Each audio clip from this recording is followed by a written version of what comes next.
നമ്മൾ ചിന്തിച്ച് തുടങ്ങിയ നമ്മൾ ചിന്തിച്ചു തുടങ്ങിയ ഭാഗം ഇതായിരുന്നു. ഈ 2025 നമ്മൾ പ്രാർത്ഥിക്കേണ്ട വിഷയങ്ങൾ എന്തൊക്കെയാണ്, എന്തിനെ കുറിച്ചൊക്കെയാണ് നമ്മൾ പ്രാർത്ഥിക്കേണ്ടത്, ദൈവം എന്തിനാണ് ഇമ്പോർട്ടൻസ് കൊടുക്കുന്നത്, അപ്പോ ആ കാര്യങ്ങൾക്ക് നമ്മൾ ഇമ്പോർട്ടൻസ് കൊടുക്കണമെന്നുള്ളതിനെ കുറിച്ച് നമ്മൾ സംസാരിച്ചു തുടങ്ങിയുണ്ടായി. ആ ഭാഗത്തിന്റെ ബാക്കി ഭാഗങ്ങൾ നമുക്ക് ഇന്ന് പകൽ ചിന്തിപ്പാൻ കർത്താവ് നമ്മെ സഹായിക്കുമാറാകട്ടെ. എന്താണ് നമ്മൾ പ്രാർത്ഥിക്കേണ്ടത് എന്നുള്ളതിനെ കുറിച്ച് നമ്മൾ അല്പമായിട്ടൊന്ന് പറഞ്ഞിരുന്നു. കർത്താവിന്റെ പ്രാർത്ഥനയെ വെച്ചിട്ടാണ് നമ്മൾ തുടങ്ങിയത്. കർത്താവ് തന്റെ ശിഷ്യന്മാരെ പ്രാർത്ഥിക്കാൻ പഠിപ്പിക്കുന്നത് നമ്മൾ കണ്ടു. മത്തായി സുവിശേഷം 6-ാം അധ്യായത്തിന്റെ 9-ാം വാക്യത്തിൽ കർത്താവ് പറഞ്ഞു, ലെറ്റ് യുവർ കിങ്ഡം കം, അങ്ങയുടെ രാജ്യം വരണമേ, അങ്ങയുടെ ഇഷ്ടം സ്വർഗത്തിലെ പോലെ ഭൂമിയിലും ആകണമേ. നമ്മൾ അതിനെക്കുറിച്ച് ചിന്തിച്ചു. നമ്മൾ പറഞ്ഞത് ഇങ്ങനെയായിരുന്നു, കർത്താവിന്റെ ഇഷ്ടം നമ്മുടെ ജീവിതത്തിൽ നടക്കാൻ, കർത്താവിന്റെ താല്പര്യങ്ങൾ നമ്മുടെ ലൈഫിൽ നമ്മുടെ താല്പര്യവുമായി മാറാൻ, അത് രണ്ടും കൂടെ സിങ്ക്രണൈസ് ആവാൻ വേണ്ടിയിട്ട് നമുക്ക് നമ്മളെ തന്നെ സമർപ്പിക്കാമെന്ന് നമ്മൾ പറഞ്ഞു. ഇതിനുവേണ്ടി നമ്മൾ പ്രാർത്ഥിക്കണം. ഡെയിലി നമ്മുടെ പ്രാർത്ഥനയിൽ വരേണ്ട ഒരു പ്രാർത്ഥന വിഷയമാണ്. മറ്റൊന്ന്, ഈ ലോകത്തിൽ പ്രത്യേകിച്ച് നമ്മൾ എന്ന് ചിന്തിച്ചാൽ നമുക്കറിയാം, പാപം കൊണ്ട് നിറഞ്ഞൊരു കാലത്ത് നമ്മൾ ജീവിക്കുന്നത്. പാപം കൊണ്ട് പണ്ടൊക്കെ പാപം ചെയ്യണ മനുഷ്യന് വീടിന് പുറത്ത് പോകണമായിരുന്നു. എന്നാൽ ഇന്നത്തെ സാഹചര്യം എന്ന് പറഞ്ഞാൽ മനുഷ്യന് പുറത്തങ്ങ് പോകേണ്ട, വീട്ടിലിരുന്നാൽ മതി. അത് ആ ഒരു സ്ഥിതിവിശേഷം നമ്മുടെ സമൂഹത്തിൽ ഇന്നുണ്ടായിരിക്കുക. സോ ഇവിടെയൊക്കെ നമുക്ക് നിൽക്കാൻ കഴിയണമെങ്കിൽ, പ്രത്യേകിച്ച് നമ്മുടെ ഈ ശരീരം നമ്മുടെ ആത്മാവിനെതിരാ. പൗലോസ് പറയുന്നത് പോലെ നമ്മുടെ ഈ ശരീരം നമ്മുടെ ആത്മാവിനെതിരാ. നമ്മൾ എന്ത് ദൈവസന്നിധിയിൽ ആഗ്രഹിക്കുന്നു, എന്ത് ദൈവം നമ്മളിൽ നിന്ന് പ്രതീക്ഷിക്കുന്നു, അതിന് നമ്മുടെ ഈ ശരീരം ഒരിക്കലും നമ്മളെ അനുവദിക്കത്തില്ല. ഈ ശരീരം അതിന് നമുക്കറിയാലോ, ഇതെല്ലാം ഇങ്ങനെ പൊങ്ങി വന്നുകൊണ്ടിരിക്കും. സോ ഈ ടെംപ്റ്റേഷൻ, പ്രതികൂലങ്ങൾ, പ്രതിസന്ധികളൊക്കെ ലൈഫിൽ ഉണ്ടാകുമ്പോൾ അവിടെയൊക്കെ നിലനിൽക്കാനുള്ള ദൈവകൃപ നമുക്ക് വേണമെങ്കിൽ നമ്മൾ ഡെയിലി എല്ലാ ദിവസവും പ്രാർത്ഥിക്കണം. ആരോ ഒരാളെ മ്യൂട്ട് ചെയ്യാനാണെന്ന് തോന്നുന്നു. ഫസ്റ്റ് എല്ലാവരും മ്യൂട്ട് ചെയ്യാമോ?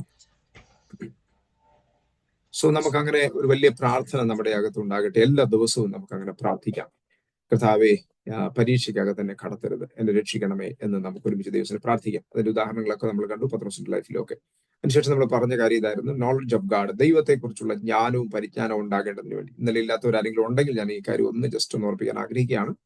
നമ്മൾ വളരെ പ്രാർത്ഥിക്കേണ്ട ഒരു പ്രാർത്ഥനാ വിഷയമാണ്. പൗലോസ് പ്രാർത്ഥിക്കുമ്പോൾ സഭയ്ക്ക് വേണ്ടി, എഫേസോസിലുള്ള സഭയിലെ വിശുദ്ധന്മാർക്ക് വേണ്ടി പ്രാർത്ഥിക്കുമ്പോൾ പറയുന്നു, അവർക്ക് ജ്ഞാനത്തിന്റെയും വെളിപ്പാടിന്റെയും ആത്മാവിനെ കിട്ടേണ്ടതിന് പ്രാർത്ഥിക്കുക. എന്തിനു വേണ്ടിയിട്ടാ? ടു നോ ഹിം ബെറ്റർ, ദൈവത്തെ കൂടുതൽ അറിയാൻ, കുറെ കൂടെ നന്നായിട്ട് കർത്താവിനെ അറിയാൻ അവർക്ക് ജ്ഞാനത്തിന്റെയും വെളിപ്പാടിന്റെയും ആത്മാവിനെ കൊടുക്കണമേ എന്ന് പൗലോസ് പ്രാർത്ഥിക്കുക. പൗലോസ് പറയാം, ഞാൻ നിങ്ങൾക്ക് വേണ്ടി പ്രാർത്ഥിക്കുന്ന എന്റെ പ്രാർത്ഥന വിഷയം അതാ. അതിന് താഴെ പൗലോസ് പറയുന്നു, നിങ്ങളുടെ ഹൃദയത്തിന്റെ ദൃഷ്ടി പ്രകാശിക്കാൻ ഞാൻ പ്രാർത്ഥിക്കുന്നു. എന്തിനാണ് ഹൃദയത്തിന്റെ ദൃഷ്ടി പ്രകാശിക്കുന്നത്? അതിന്റെ ആവശ്യം താഴെ തന്നെ കൊടുത്തിട്ടുണ്ട്. നിങ്ങളെ കുറിച്ചുള്ള അവന്റെ വിളിയുടെ വലിപ്പം എന്താണെന്ന്, ആ വിളിയുടെ ആശയം എന്താണെന്ന് നിങ്ങൾ തിരിച്ചറിയണം. 1. 2, ക്രിസ്തുവിൽ നിങ്ങൾ ആരാണെന്ന് തിരിച്ചറിയണം. അഥവാ വിശുദ്ധന്മാരോടുകൂടെ നമ്മുടെ അവകാശത്തിന്റെ മഹിമാധനം, അതിന്റെ ഞാൻ എന്റെ ഭാഷയിൽ പറയുന്ന ഒരു പദമാണ്, ക്രിസ്തുവിൽ നമ്മൾ ആരാണ് എന്നുള്ളത് തിരിച്ചറിയാൻ വേണ്ടിയിട്ട് നമ്മുടെ ഹൃദയത്തിന്റെ കണ്ണ് തുറന്നാലേ പറ്റൂ. 3-ാമത്തെ കാര്യം, വിശ്വസിക്കുന്നവർക്ക് വേണ്ടി വ്യാപരിക്കുന്ന അവന്റെ ശക്തിയുടെ അളവറ്റ വലിപ്പം എന്റെയും നിങ്ങളുടെയും അകത്ത് അതെത്ര വലുതാണെന്ന് നമ്മൾ തിരിച്ചറിയണം എന്ന് പൗലോസ് പറയുന്നു. അതിനുവേണ്ടി പ്രാർത്ഥിക്കും. ഞാൻ ഈ ഭാഗം ഇന്നലെ അധികം വിശദീകരിച്ചില്ല. ആ ഭാഗം ജസ്റ്റ് ഒന്ന് സൂചിപ്പിച്ചിട്ട് മുൻപോട്ട് പോകാൻ ആഗ്രഹിക്കുന്നു. നമ്മുടെയൊക്കെ അകത്ത് വ്യാപരിക്കുന്ന ദൈവശക്തിയുടെ അളവ് അല്ലെങ്കിൽ അതിന്റെ വലിപ്പം എന്ന് പറയുന്നത് നമുക്കൊക്കെ ചിന്തിക്കാൻ പറ്റുന്നതിന്, നമുക്കൊക്കെ കാൽക്കുലേറ്റ് ചെയ്യാൻ പറ്റുന്നതിന് അപ്പുറത്താണ്. പൗലോസ് ഈ പദം പറയുന്നതിന് അതിനുപയോഗിച്ചിരിക്കുന്ന പദം, ഇത് എനിക്ക് തോന്നുന്നു NIV ട്രാൻസ്ലേഷനാണ്. NIVക്ക് അകത്ത് കൊടുത്തിരിക്കുന്നത് ഇൻകംപാരബിളി ഗ്രേറ്റ് എന്ന് പറഞ്ഞാൽ വേറൊന്നിനോടും തുലനം ചെയ്യാൻ പറ്റാത്ത തരത്തിലുള്ള ഒരു ശക്തിയാണ് ദൈവമക്കളായിരിക്കുന്ന, ദൈവദാസന്മാരായിരിക്കുന്ന നമ്മുടെ അകത്ത് വ്യാപരിക്കുന്നത് എന്നാണ് പൗലോസ് പറയുന്നത്. ഈ ഭാഗം ഞാൻ വായിച്ചപ്പോൾ സത്യത്തിൽ ഞാൻ പറഞ്ഞാൽ എന്നെ മിനിസ്ട്രിക്ക് ഇറക്കിയത് ഈ ഒരു വാക്യം, ഈ ഒരൊറ്റ വേർഡ് എന്റെ അകത്ത് സ്ട്രൈക്ക് ചെയ്താണ് എന്നെ ജോലി വിട്ടിട്ട് കർത്താവിന്റെ വേലയ്ക്ക് ഇറക്കാൻ വേണ്ടിയിട്ട് തീരുമാനിച്ചത്, എന്നെ അതിന് പ്രേരിപ്പിച്ചത്. ഞാൻ അതിന്റെ സാഹചര്യം വേഗത്തിലൊന്ന് പറയാം. ഞാൻ എന്റെ പിതാവ് ശുശ്രൂഷയിലായിരുന്നു. ചെറുപ്പകാലം തൊട്ട് ഈ ശുശ്രൂഷയ്ക്കകത്തുള്ള ഈ എന്താ പറയുന്ന പൊളിറ്റിക്കൽ കാര്യങ്ങളും ഒക്കെ കണ്ട് മനസ്സും അടുത്ത് ഒരു പാസ്റ്ററിന്റെ മകൻ എന്നുള്ള രീതിയിൽ എല്ലാവരും ചിന്തിക്കുന്ന പോലെ ഞാൻ പറഞ്ഞു, കർത്താവിന് വേല ചെയ്യണമെന്നും വിളിയുണ്ടെന്നും ഒക്കെ അറിയാം, പക്ഷെ ഞാൻ ഇതിനോട് ഫുൾ ടൈം ഇറങ്ങുന്നില്ല എന്നുള്ള തീരുമാനത്തിൽ ഞാൻ ഡൽഹിയിൽ വന്ന് ജോലി ചെയ്തുകൊണ്ടിരിക്കുന്ന ഒരു പ്രാവശ്യം 2013 ഒരു ദിവസം ഇങ്ങനെ പ്രാർത്ഥിക്കാൻ വേണ്ടി എനിക്കൊരു അവസരം കിട്ടി. ഞാൻ കുറച്ച് ദിവസം തന്നെ ഇരുന്ന് ഇങ്ങനെ പ്രാർത്ഥിക്കാൻ തുടങ്ങി. അങ്ങനെ ഇരുന്ന് പ്രാർത്ഥിക്കുന്നതിന്റെ ഒരു 17-ാമത്തെ ദിവസമായപ്പോൾ എനിക്ക് ദൈവ സാന്നിധ്യമായിട്ട് ഭയങ്കര എൻകൗണ്ടർ ഉണ്ടായി. ദൈവസാന്നിധ്യത്തിൽ ഒരു എൻകൗണ്ടർ ഉണ്ടായി. ആ എൻകൗണ്ടറിനകത്ത് ദൈവാത്മാവ് എന്നോട് ഈ വാക്യം വായിക്കാൻ പറഞ്ഞു. ഞാൻ ഈ വാക്യം എടുത്ത് വായിക്കുമ്പോൾ ദൈവാത്മാവിനോട് പറയാം, ദൈവജനത്തിന്റെ ഇത് പ്രാപിക്കണമെന്നൊന്നും അല്ല പൗലോസ് പറയുന്നത് നിങ്ങളുടെ അകത്തുണ്ട്. വിശ്വാസികളുടെ കണ്ണ് തുറന്ന് ഒന്ന് കാണണം, മനസ്സിലാക്കണം, നിങ്ങളുടെ അകത്ത് ഇത്രയും വലിയൊരു ശക്തി വ്യാപരിക്കുന്നുണ്ടെന്ന്. ആ ശക്തി എന്താണ്? ഞാൻ വീണ്ടും ഇങ്ങനെ ധ്യാനിച്ചും പഠിച്ചും നോക്കിയപ്പോൾ ഇങ്ങനെ വായിച്ചുകൊണ്ടിരുന്നപ്പോൾ ദൈവാത്മാവ് പറഞ്ഞു, പല ട്രാൻസ്ലേഷൻ എടുത്ത് വായിക്കാൻ പറഞ്ഞു. അപ്പൊ മലയാളത്തിനകത്ത് കൊടുത്തിരിക്കുന്നത് അളവറ്റ ശക്തി എന്ന, അളക്കാൻ പറ്റാത്തൊരു ശക്തി എന്ന മലയാളത്തിൽ കൊടുത്തിരിക്കുന്നത്. അതിന്റെ വേറെ വേറെ ട്രാൻസ്ലേഷൻ എടുത്ത് ഞാൻ വായിച്ചു. ദൈവമക്കളെ, ദൈവാസ്മാരെ, ഞാൻ പറയട്ടെ, ഞാൻ അത് വെച്ചൊരു ബുക്ക് എഴുതി, ഒരു ഫുൾ ബുക്ക് തന്നെ എഴുതി ഈ ഒരൊറ്റ വാക്യത്തിന്റെ ബേസിൽ. അത്യന്ത ശക്തി എന്ന് പറഞ്ഞിട്ട് ബുക്ക് എഴുതി. അത് ഹിന്ദിയിലും മലയാളത്തിലും ഇന്തോനേഷ്യയിലും സ്പാനിഷിലും ഒക്കെ ട്രാൻസ്ലേറ്റ് ചെയ്യാൻ ദൈവം കൃപ ചെയ്തു. മലയാളത്തിന്റെ കോപ്പി എൻ്റെ ഇല്ല, തീർന്നു. സോ ഞാൻ മനസ്സിലാക്കിയ ഒരു കാര്യം, നമ്മുടെ അകത്ത് പൗലോസ് പറയുന്നൊരു പദം ഓർക്കുന്നുണ്ടോ? ഈ അത്യന്ത ശക്തി, അതിലുപയോഗിച്ചിരിക്കുന്ന പദവും ഭയങ്കരമാണ്. അത്യന്തം എന്നൊക്കെ പറഞ്ഞാൽ നമ്മൾ ഭൂമിയിലൊന്നും ആ വേർഡ് യാതൊരു കാര്യങ്ങൾക്കും, മാനുഷികമാകുന്ന കാര്യങ്ങൾക്ക് ആ വേർഡ് ഉപയോഗിക്കാറില്ല. അത്യന്തം എന്ന് പറയുന്നൊരു വേർഡ് നമ്മൾ ഉപയോഗിക്കാറില്ല.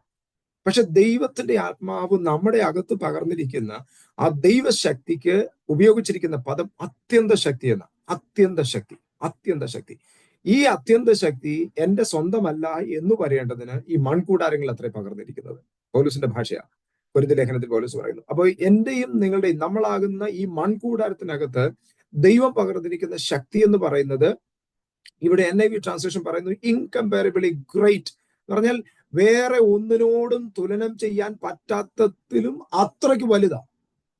ദൈവമക്കളെ, ഇത് മനസ്സിലാക്കാൻ കണ്ണു തുറക്കാനാണ് പൗലോസിന്റെ പ്രാർത്ഥന. ഇത് നമുക്ക് ഒരുമിച്ച് ദൈവത്തിനെ പ്രാർത്ഥിച്ചാലോ? കർത്താവേ, എന്റെ കണ്ണും തുറന്ന് എന്റെ അകത്തുള്ള ദൈവശക്തിയുടെ വലിപ്പം എന്താണെന്ന് തിരിച്ചറിയാൻ എനിക്കതൊന്ന് മനസ്സിലാക്കട്ടെ. ദൈവമക്കളെ, ഈ ഒരു തിരിച്ചറിവ് മാത്രം മതി. ഞാൻ ആ വാക്യം വായിച്ചുകൊണ്ടിരുന്നപ്പോൾ ദൈവാത്മാവിന്റെ ഹൃദയത്തിൽ പറഞ്ഞതാ, പൗലോസ് പ്രാർത്ഥിക്കുന്നത് ഇവർ തിരിച്ചറിയാൻ വേണ്ടിയാ പ്രാർത്ഥിക്കുന്നതല്ല. നമ്മൾ സാധാരണ ഉപവാസ പ്രാർത്ഥനയ്ക്ക് ഇരിക്കുമ്പോൾ എന്തോ പ്രാർത്ഥിക്കുന്നേ, കർത്താവ് എനിക്ക് ശക്തി വേണമെന്നാ. പക്ഷെ പൗലോസ് പറയുന്നത് അത് മണ്ടത്തരവാ. ഈ ദൈവാത്മാവ് നമ്മുടെ അകത്തുണ്ടെങ്കിൽ ആ ദൈവാത്മാവിനകത്ത് ഈ ശക്തിയെല്ലാം ഉണ്ട്, അതിന്റെ ഗ്രേറ്റ്നെസ് ഉണ്ട്. നമ്മൾ എന്ത് ചെയ്യണം? ഇതിനെ തിരിച്ചറിയണം. വേറൊരു കാര്യം കൂടെ ഞാൻ ഇവിടുന്ന് പൂരിപ്പിച്ചിട്ട് കടന്നു പോകാം. ദൈവാത്മാവും ദൈവശക്തിയും രണ്ടായിട്ടാണ് പലയിടത്തും ദൈവവചനത്തിൽ പറഞ്ഞിരിക്കുന്നത്. പക്ഷെ അത് ഒന്നിച്ച് വർക്ക് ചെയ്യുന്ന പരിശുദ്ധാത്മാവിന്റെ തന്നെയാണ് ശക്തി. പക്ഷേ ഞാൻ ഒന്നിന്റെ വാക്യങ്ങൾ നിങ്ങളുടെ മുമ്പിൽ കൊണ്ടുതരാം, അപ്പൊ നിങ്ങൾക്ക് അത് മനസ്സിലാകും. പരിശുദ്ധാത്മാവും ശക്തിയും രണ്ടായിട്ടാണ് വർക്ക് ചെയ്യുന്നത്. ഒരുമിച്ച് വർക്ക് ചെയ്യും, പക്ഷെ അത് രണ്ട് സംഭവങ്ങളാണ്. അതിന് കാരണം, മറിയയുടെ ഒന്നാമത്തെ ഉദാഹരണം, മറിയയുടെ അടുക്കൽ ദൂതൻ വരുമ്പോൾ പറയുന്ന ഒരു കാര്യമുണ്ട്. മറിയ ആ സംഭാഷണത്തിനകത്ത് പറയുന്നുണ്ട്, ഞാൻ എങ്ങനെ അറിയും, പുരുഷനെ അറിയാത്തതുകൊണ്ട് ഞാൻ ഇത് എങ്ങനെ സംഭവിക്കും എന്നൊക്കെ പറയുന്നുണ്ട്, ലൂക്കോസ് സുവിശേഷം 1-ാം അധ്യായത്തില്. അപ്പം ദൂതൻ പറയുന്ന ഒരു കാര്യമുണ്ട്, പരിശുദ്ധാത്മാവ് നിന്റെ മേൽ വരും, അത്യുന്നതന്റെ ശക്തി നിന്റെ മേൽ നിഴലിടും. രണ്ട് കാര്യമാണ് പറയുന്നത്. അപ്പം ഇപ്പൊ യേശു കർത്താവ് എന്ന് നമുക്ക് ഏറ്റു പറയണമെങ്കിൽ പരിശുദ്ധാത്മാവ് നമ്മുടെ അകത്തുണ്ടെങ്കിലേ പറ്റൂ. അത് നമ്മുടെ അകത്ത് എല്ലാവരുടെ അകത്തും പരിശുദ്ധാത്മാവുണ്ട്. പക്ഷെ നമുക്ക് വേണ്ടത് എന്താണെന്നറിയാമോ? ഈ ശക്തി ഡെമോൺസ്ട്രേറ്റ് ചെയ്യാൻ തുടങ്ങണം. ശക്തി നമ്മുടെ അകത്ത് ഡെമോൺസ്ട്രേറ്റ് ചെയ്യാൻ തുടങ്ങുന്ന ഒരു ലെവല് എന്ന് ശുശ്രൂഷയ്ക്കകത്ത് വെളിപ്പെടുമോ, അന്ന് നമ്മുടെ ശുശ്രൂഷയുടെ ലെവൽ മാറും. Praise God. ഈ ഡെമോൺസ്ട്രേഷൻ പൗലോസ് പറയുന്ന പല ഭാഗത്ത് പറയുന്നുണ്ട്, എന്റെ ഉള്ളിൽ ബലത്തോടെ വ്യാപരിക്കുന്ന അവന്റെ വ്യാപാര ശക്തി കൊത്തോണ്ടാണ് ഞാൻ ശുശ്രൂഷ ചെയ്യുന്നത്. ദൈവമക്കളെ, പ്രസംഗം ആർക്കും പ്രസംഗിക്കാം. പക്ഷെ നമ്മൾ പ്രസംഗിക്കുമ്പോൾ ദൈവശക്തി വ്യാപരിക്കുന്നില്ലെങ്കിൽ നമ്മുടെ പ്രസംഗം കൊണ്ട് നോ യൂസ്. ഞാൻ ആരും ക്രിട്ടിസൈസ് ചെയ്തല്ല പറയുന്നത്, ഞാൻ ഉൾപ്പെടെ. നമ്മുടെ ശുശ്രൂഷയ്ക്കകത്ത് ദൈവശക്തി വ്യാപരിക്കാൻ തുടങ്ങട്ടെ. നമ്മൾ കയറി നിൽക്കുമ്പോൾ, നമ്മൾ സംസാരിക്കുമ്പോൾ മനുഷ്യന്റെ ശരീരത്തെ അവരുടെ ദൈവ സാന്നിധ്യം അനുഭവിക്കാൻ പറ്റട്ടെ. അവരുടെ മുറിക്കകത്ത് ദൈവ സാന്നിധ്യം അനുഭവിക്കാൻ പറ്റട്ടെ. അവരുടെ ജീവിതത്തിനകത്ത് അവരുടെ ദൈവത്തിന്റെ ആത്മാവ് ഇടപെടുന്നു എന്ന് അവർക്ക് അത് അനുഭവിക്കാൻ തുടങ്ങട്ടെ. Price the Lord. ഇന്നലെ എന്റെ ലൈഫിലുണ്ടായ ഒരു അനുഭവം ഞാൻ പറയാം. ഇന്നലെ ഒരു അനുഭവം ഉണ്ടായി. ഒരു സഹോദരി ഓസ്ട്രേലിയയിൽ തന്നെ ഒരു സ്ഥലത്ത് തന്നെ പ്രാർത്ഥിക്കാൻ വേണ്ടി വിളിച്ചു. അവർ ഓഫീസിൽ ചെന്നപ്പോ അവിടെയുള്ള കുറെ മറ്റേ വെള്ളക്കാരെല്ലാം കൂടി ഇവരെ ഭയങ്കരമായിട്ട് അങ്ങ് ടോർച്ചർ ചെയ്യുക, മെന്റലി ടോർച്ചർ ചെയ്യുക. അവര് തകർന്ന് കരഞ്ഞ് നിലവിളിച്ച് എന്നെ വിളിക്കുന്നത്. കരഞ്ഞെന്ന് പറഞ്ഞാൽ വാവിട്ട് എന്നെ വിളിക്കുന്നത്. ഞാൻ ആ സമയത്ത് എന്റെ ഹൃദയത്തിൽ പെട്ടെന്ന് തോന്നി, നാട്ടിൽ എന്റെ ഒരു ദേവദാസനുണ്ട്, എന്റെ സ്നേഹിതൻ ദേവദാസനുണ്ട്, പക്ഷെ മോനി വർഗീസ്, നിങ്ങൾ അറിയുമായിരിക്കും, ഒരു പ്രവാചകൻ. എനിക്ക് പെട്ടെന്ന് അദ്ദേഹത്തെ വിളിക്കണം തോന്നി. ഞാൻ പറഞ്ഞ സൗകര്യം ഒന്ന് വെയിറ്റ്, ഞാൻ ആ ദേവദാസനെ ഒന്ന് കണക്ട് ചെയ്യാന്ന് പറഞ്ഞു. ആ ദേവദാസം ബുള്ളറ്റ് ഓടിച്ചോണ്ടിരിക്കുക, അങ്ങോട്ട് പോവുക. ഞാൻ പറഞ്ഞു, പാസ്റ്റർ അത്യാവശ്യമായിട്ടൊന്ന് പ്രാർത്ഥിക്കണം. ആ ഫോൺ കണക്ട് ചെയ്തു. പെട്ടെന്ന് ദൈവാത്മാവ് മീഖ 7:7 ഒരു വാക്യം പറഞ്ഞു. ആ ദൈവദാസനും കരഞ്ഞു, പുള്ളിക്കാരിയും കരഞ്ഞു, ഞങ്ങളും കരഞ്ഞു. ദൈവ സാന്നിധ്യം ഒരുപോലെ. ആ ദൈവദാസൻ പറഞ്ഞത്, ഈ സഹോദരി അനുഭവിക്കുന്ന വേദന അതിപ്പോ ലിറ്ററലി എനിക്ക് അനുഭവിക്കാന്ന് പറഞ്ഞാൽ ദൈവദാസൻ പൊട്ടിക്കരഞ്ഞു അവിടെ വെച്ച്, വണ്ടി ഓടിച്ചോണ്ടിരിക്കുന്നതിനിടയ്ക്ക്. നമുക്ക് ദൈവത്തിന്റെ ആത്മാവിന് ഏത് സമയത്തും എപ്പോഴും എങ്ങനെയും പ്രവർത്തിക്കാൻ പറ്റും. പക്ഷെ ദൈവത്തിന്റെ ആത്മാവ് എനിക്ക് ഭയങ്കര ആശ്ചര്യമായിട്ട് തോന്നിയത്, ആ ദൈവദാസൻ വണ്ടി ഓടിച്ചു പോവുക, പക്ഷെ ഒരു ആവശ്യം വന്നപ്പോൾ ദൈവത്തിന്റെ ആത്മാവ് ക്വിക്ലി വർക്ക് ചെയ്തത്. Praise God. ഹല്ലേലൂയ. ദൈവമക്കളെ, നമ്മൾ ദൈവാത്മാവുമായിട്ട് കണക്ട് ചെയ്ത് നമ്മുടെ അകത്തുള്ള ഈ ദൈവശക്തി ഒന്ന് റിവീൽ ആകാൻ വേണ്ടി ഒന്ന് പ്രാർത്ഥിക്കാമോ? പൗലോസ് പറഞ്ഞ ഒരു പദം കൂടെ ഞാൻ എടുത്ത് പറയാം. നിങ്ങൾക്ക് ഓർമ്മയുള്ള, നമുക്ക് എല്ലാവർക്കും അറിയാവുന്ന ഒരു പദമാണ്, എന്റെ പ്രസംഗങ്ങൾ ജ്ഞാനത്തിന്റെയും ബുദ്ധിയുടെയും വശീകരണ വാക്കുകളാലല്ല, അത് ആത്മാവിന്റെയും ശക്തിയുടെയും പ്രദർശനമായിട്ട് അത്രയും നിങ്ങളുടെ അടുക്കൽ വന്നത്. കൊരിന്ത്യയിലേക്ക് പൗലോസ് പറയുന്ന കാര്യമാണ്. എന്റെ വചനം ഞാനിങ്ങനെ വായിട്ടടിച്ച് എല്ലാവരെയും അങ്ങനെ വശീകരിക്കുന്ന പരിപാടിയല്ല ഇത്.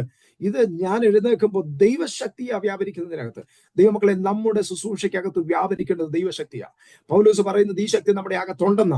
പക്ഷെ നമുക്ക് വേണ്ടിയത് എന്താണെന്നറിയാമോ? ഇത് തിരിച്ചറിയാൻ നമ്മുടെ ഹൃദയത്തിന്റെ കണ്ണ് തുറക്കണം. ഇന്ന് നമുക്ക് ഒരുമിച്ച് പ്രാർത്ഥിക്കാം. കർത്താവേ, എന്റെ ഹൃദയത്തിന്റെ കണ്ണ് തുറന്ന് ഞാൻ ക്രിസ്തുവിൽ ആരാണെന്നും എന്റെ അകത്ത് വ്യാപരിക്കുന്ന ശക്തിയുടെ വലിപ്പം അത് എത്ര വലുതാണെന്നും തിരിച്ചറിയാൻ എനിക്ക് കൃപ തരണമെന്ന് നമുക്ക് പ്രാർത്ഥിക്കാം. Price the Lord. മറ്റൊരു വാക്യം കൂടെ പൗലോസ് പറയുന്നത് ഞാൻ ഓർപ്പിച്ചു തരാം. ഇതൊക്കെ ദൈവദാസന്മാരായതുകൊണ്ട് ഞാൻ വാക്യം വായിച്ച് വിശദീകരിച്ച് പോകാത്തതിന്റെ കാരണം നമ്മൾ എല്ലാവരും ദൈവദാസന്മാരാണ്. നമുക്ക് എല്ലാവർക്കും ഈ വാക്യങ്ങൾ അറിയാവുന്നത് കൊണ്ട് ദൈവാത്മാവിന്റെ ഹൃദയത്തിൽ തന്ന ഈ ചിന്ത മാത്രം നിങ്ങൾക്ക് തന്നാൽ മതി, ബാക്കി നിങ്ങൾക്ക് മനസ്സിലാക്കാൻ പറ്റുമല്ലോ. അതുകൊണ്ടാണ് ഞാൻ ഈ രീതിയിൽ പോകുന്നത്. പൗലോസ് പറയുന്ന മറ്റൊരു കാര്യമൊന്നുണ്ട്. സുവിശേഷം വിശ്വസിക്കാത്തവർക്ക് അത് ഭോഷത്വമാണ്. പക്ഷെ വിശ്വസിക്കുന്ന നമുക്കോ അത് ദൈവശക്തിയാണ്. സുവിശേഷത്തിനകത്തൊരു ദൈവശക്തി ഉണ്ട്. അതെപ്പോ നമ്മുടെ അകത്തുനിന്ന് ഡെമോൺസ്ട്രേറ്റ് ആവാൻ തുടങ്ങുമോ അന്ന് നമ്മുടെ ശുശ്രൂഷയുടെ ലെവൽ മാറും. ഇന്ന് ഈ സമയം ഞാൻ ദൈവദാസന്മാരോട് നമുക്ക് ഒരുമിച്ച് ഈ ഒരു അനുഭവത്തിലേക്ക് ഒന്ന് കയറാം.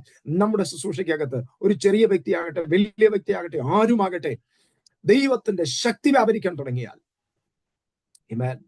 പത്രോസും യോഹന്നാനും യേശുവിന്റെ കൂടെ ഉണ്ടായിരുന്ന മിക്ക ശിഷ്യന്മാരും വലിയ പഠിപ്പും വലിയ യോഗ്യതയും ഒന്നും എടുത്തു പറയാനില്ലാത്ത ആൾക്കാരായിരുന്നു. പക്ഷേ അവരെ നോക്കിയിട്ട് ആൾക്കാർ മുട്ടിടിച്ച ഒരു കാര്യമുണ്ട്. ഇവര് ഗലീലക്കാരല്ലേ, ഇവര് പഠിപ്പില്ലാത്തവരല്ലേ, ഇവരുടെ മുഖാന്തരം ഇത്രയും വലിയ അത്ഭുതങ്ങളൊക്കെ നടക്കുന്നത് എങ്ങനെ? ജീസസ് സാധാരണക്കാരനെ അസാധാരണക്കാരനാക്കുന്നതാണ് ദൈവശക്തി. ജീസസ് അതിന്ന് നമ്മുടെ മേൽ വ്യാപരിക്കട്ടെ. ഇനി ഞാൻ ഉദാഹരണം പറയാം. അപ്പോസ്തല പ്രവൃത്തി 6-ാം അധ്യായം വായിക്കുമ്പോൾ അവിടെ 7 പേരെ മേശമേൽ ശുശ്രൂഷിക്കേണ്ടതിന് വേണ്ടി തിരഞ്ഞെടുക്കുന്നത് നമുക്ക് കാണാൻ പറ്റും. 7 പേര്. ആ 7 പേരുടെ ഏറ്റവും വലിയ ക്വാളിറ്റി അവരുടെ മേൽ പരിശുദ്ധാത്മാവ് ഉണ്ടെന്നുള്ളതായിരുന്നു. മേശമേൽ ശുശ്രൂഷിക്കുക എന്ന് പറഞ്ഞാൽ എന്തുവാ? നമ്മുടെ ഭാഷയിൽ പറഞ്ഞാൽ വെയിറ്ററിന്റെ ജോലിയാ, ഭക്ഷണം വിളമ്പി കൊടുക്കുന്ന ജോലിയാ. ഭക്ഷണം വിളമ്പി കൊടുക്കാൻ തിരഞ്ഞെടുക്കപ്പെട്ട വ്യക്തികളെ കുറിച്ച് ബൈബിളിൽ 6, 7, 8 അധ്യായങ്ങളിൽ 3 അധ്യായങ്ങളിൽ അതിന്റെ 2 പേരെ എടുത്തു പറയുന്നുണ്ട്. ഒന്ന് സ്തെഫാനോസാ. ആ സ്തെഫാനോസിനെ കുറിച്ച് 6-ാം അധ്യായത്തിന്റെ അവസാന വാക്യത്തിൽ വായിക്കുന്നത് എന്താണെന്നറിയാമോ? സ്തെഫാനോസിനെ പിടിച്ചു ന്യായാധിപ സംഘത്തിലേക്ക് കൊണ്ടുവരിക. ന്യായാധിപ സംഘത്തിലേക്ക് കൊണ്ടുവരുമ്പോൾ ഇങ്ങനെ ഗേറ്റ് കടന്ന് പുള്ളി ഇങ്ങോട്ട് കയറി വരുമ്പോൾ ന്യായാധിപ സംഘത്തിലുള്ളവരെല്ലാം പുള്ളിയെ ഉറ്റുനോക്കുക. എന്താ കാര്യം എന്നറിയാമോ? അവിടെ എഴുതിയിരിക്കുന്നത് അവന്റെ മുഖം ഒരു ദൈവത്തിന്റെ ദൂതന്റെ മുഖം പോലെ ഇരുന്നെന്ന്. ദൈവമക്കളെ, ഞാൻ ഒരു കാര്യം നിങ്ങളോട് വിളിച്ചു പറയാം. ഞാൻ നല്ല ദൈവസാന്നിധ്യം അനുഭവിച്ചിട്ടാണ് ഞാൻ ഈ പറയുന്നത്. നമ്മളുടെ പ്രത്യേകത എന്താണെന്നറിയാമോ? നമ്മുടെ മേൽ വ്യാപരിക്കുന്നത് ദൈവശക്തിയാണ്. നമ്മുടെ കഴിവല്ല, നമ്മുടെ വാക്ചാതുര്യമല്ല, നമ്മുടെ സൗന്ദര്യമല്ല, മറ്റൊന്നുമല്ല. നമ്മുടെ മേൽ വ്യാപരിക്കുന്ന ദൈവകൃപയാ നമ്മളെ വ്യത്യസ്തരാക്കുന്നത്. നമ്മുടെ മേൽ വ്യാപരിക്കുന്ന ദൈവശക്തിയാ നമ്മളെ വ്യത്യസ്തരാക്കുന്നത്. Praise God. പൗലോസിനെ കുറിച്ച് പല ദൈവദാസന്മാരും പറഞ്ഞ് ഞാൻ കേട്ടിട്ടുള്ളത് അത്ര വലിയ സൗന്ദര്യമുള്ള വ്യക്തിയൊന്നും ആയിരുന്നില്ല. കാലൊക്കെ വളഞ്ഞിട്ട് ഒരു വികൃത രൂപത്തിലുള്ള ഒരു മനുഷ്യനായിരുന്നു. പക്ഷെ ആ മനുഷ്യന്റെ മേൽ വ്യാപരിച്ച ദൈവശക്തിയാണ് മനുഷ്യനെ വ്യത്യസ്തനാക്കിയത്. Praise God. സ്തെഫാനോസ് അവന്റെ മുഖത്ത് നോക്കുമ്പോ ഒരു ദൈവദൂതന്റെ മുഖം പോലെ ഇരുന്നു. ഞാനിങ്ങനെ ചിന്തിക്കുകയായിരുന്നു, സരസമായ ഭാഷയിൽ ഞാനിങ്ങനെ ചിന്തിക്കുകയായിരുന്നു, എടാ, ചർച്ചിലെ വെയിറ്ററിന്റെ മുഖത്ത് നോക്കുമ്പോൾ സ്വർഗദൂതന്റെ മുഖം പോലെ ഇരുന്നെങ്കിൽ ചർച്ചിലെ പാസ്റ്ററിന്റെ മുഖത്ത് എങ്ങനെ നോക്കിയാൽ എങ്ങനെ ഇരിക്കും അല്ലെ? ഒന്ന് ചിന്തിച്ചു നോക്കിയേ. അതുകൊണ്ട് ആ പാസ്റ്ററിന്റെ മുഖത്ത് നോക്കി കള്ളം പറഞ്ഞപ്പോ തലകുത്തി വീണ് ചത്തത്. ദൈവകൃപയുടെ വ്യാപാരം. ആരും തലകുത്തി വീണ് ചാണോന്നല്ല നമ്മൾ ഉദ്ദേശിക്കുന്നത്. പക്ഷെ ദൈവകൃപയുടെ വലിപ്പം ഒന്ന് ആലോചിച്ച് നോക്കി. അതുപോലെ തന്നെ അടുത്തൊരു വെയിറ്ററിനെ കുറിച്ച് പറഞ്ഞിട്ടുണ്ട്. വെയിറ്ററാ പുള്ളിക്കാരൻ. പുള്ളിയുടെ പേരാണ് ഫിലിപ്പോസ്. 8-ാമത്തെ അധ്യായത്തിൽ കിടപ്പുണ്ട്. Oh Jesus. യേശു കർത്താവ് പറഞ്ഞു ഒരു വെയിറ്ററെ ദൈവം ഉപയോഗിച്ചൊന്ന് ആലോചിച്ച് നോക്കി.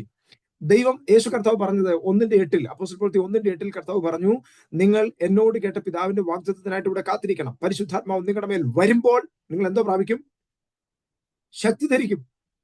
ഞാൻ ശക്തിയെ കുറിച്ചാണ് പറഞ്ഞു വരുന്നത്, ദൈവശക്തിയെ കുറിച്ചാണ് പറഞ്ഞു വരുന്നത്. പരിശുദ്ധാത്മാവ് വരുമ്പം വരേണ്ടത് ശക്തിയും കൂടെ വെളിപ്പെടണം. നമുക്ക് ഒരുമിച്ചൊന്ന് പ്രാർത്ഥിക്കാം. ദൈവസേന കർത്താവ്, ഈ 2025 എന്റെ ശുശ്രൂഷയ്ക്കകത്ത് ദൈവശക്തി വെളിപ്പെടണം.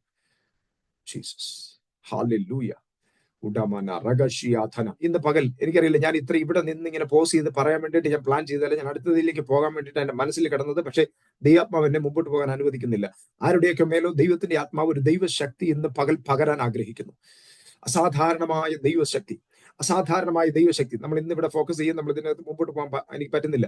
ദൈവശക്തി. പൗലോസ് പറയുന്ന ഇതാണ്, യേശു കർത്താവ് പറഞ്ഞത് ഇങ്ങനെയാണ്, എന്നാൽ പരിശുദ്ധാത്മാവ് നിങ്ങളുടെ മേൽ വരുമ്പോൾ നിങ്ങൾ ശക്തി ധരിക്കും. ശക്തി ധരിച്ചാൽ ഓട്ടോമാറ്റിക്കലി വിറ്റ്നസ് ആകും. ഓട്ടോമാറ്റിക്കലി വിറ്റ്നസ് ആകും. ഈ ശക്തി ധരിച്ചപ്പോൾ ഈ ശിഷ്യന്മാരൊക്കെ വിറ്റ്നസ് ആയി. ഞാൻ ആ ഭാഗത്തേക്ക് ഒന്നുകൂടെ തിരിച്ചു വരാം. ഇവര് ഓട്ടോമാറ്റിക്, ഇവരറിയാതെ സാക്ഷികളായത്, ഇവരറിയാതെ സാക്ഷിയായത്.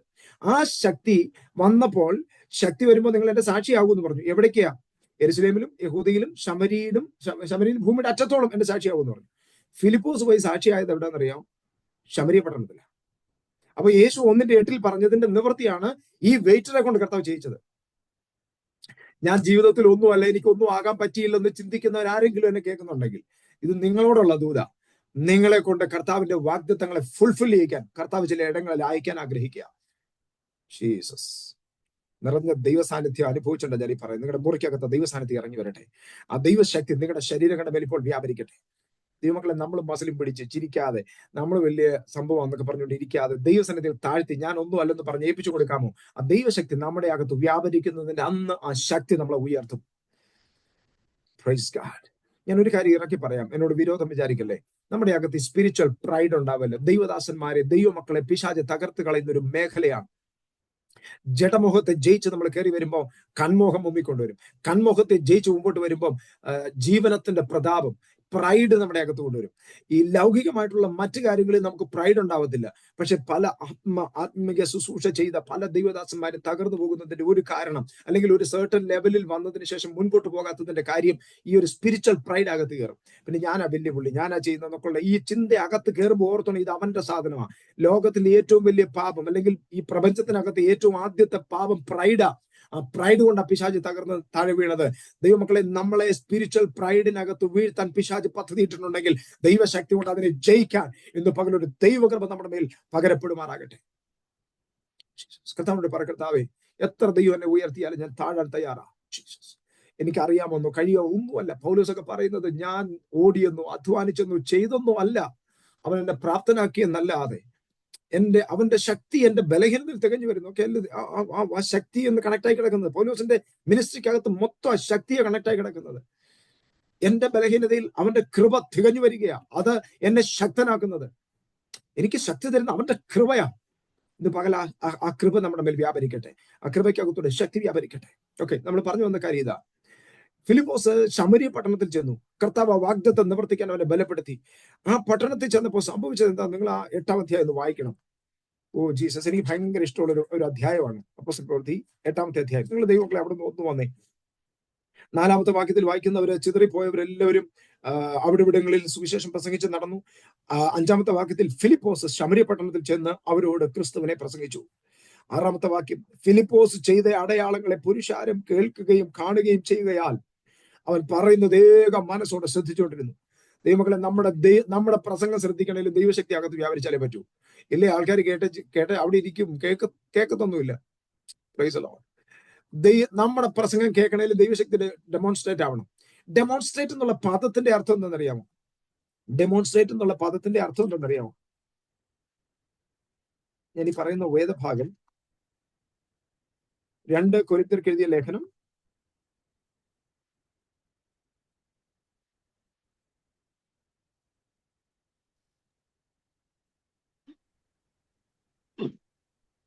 2 കൊരിന്ത്യർ 4-ാമത്തെ അധ്യായത്തിന്റെ 7-ാമത്തെ വാക്യത്തിലാണ് നമ്മൾ ആദ്യം പറഞ്ഞ വാക്യം കിടക്കുന്നത്. ഈ ശക്തി, അത്യന്ത ശക്തി ഞങ്ങളുടെ സ്വന്തമല്ല എന്ന് പറയേണ്ടതിന് ഞങ്ങളുടെ മൺകൂടാരങ്ങളിൽ അത്രേ പകർന്നിരിക്കുന്നത്. സോ ഈ ശക്തി നമ്മുടെ അകത്ത് വ്യാപരിക്കുന്നത് നമ്മൾ സമർപ്പിച്ചു കൊടുക്കുന്നത്.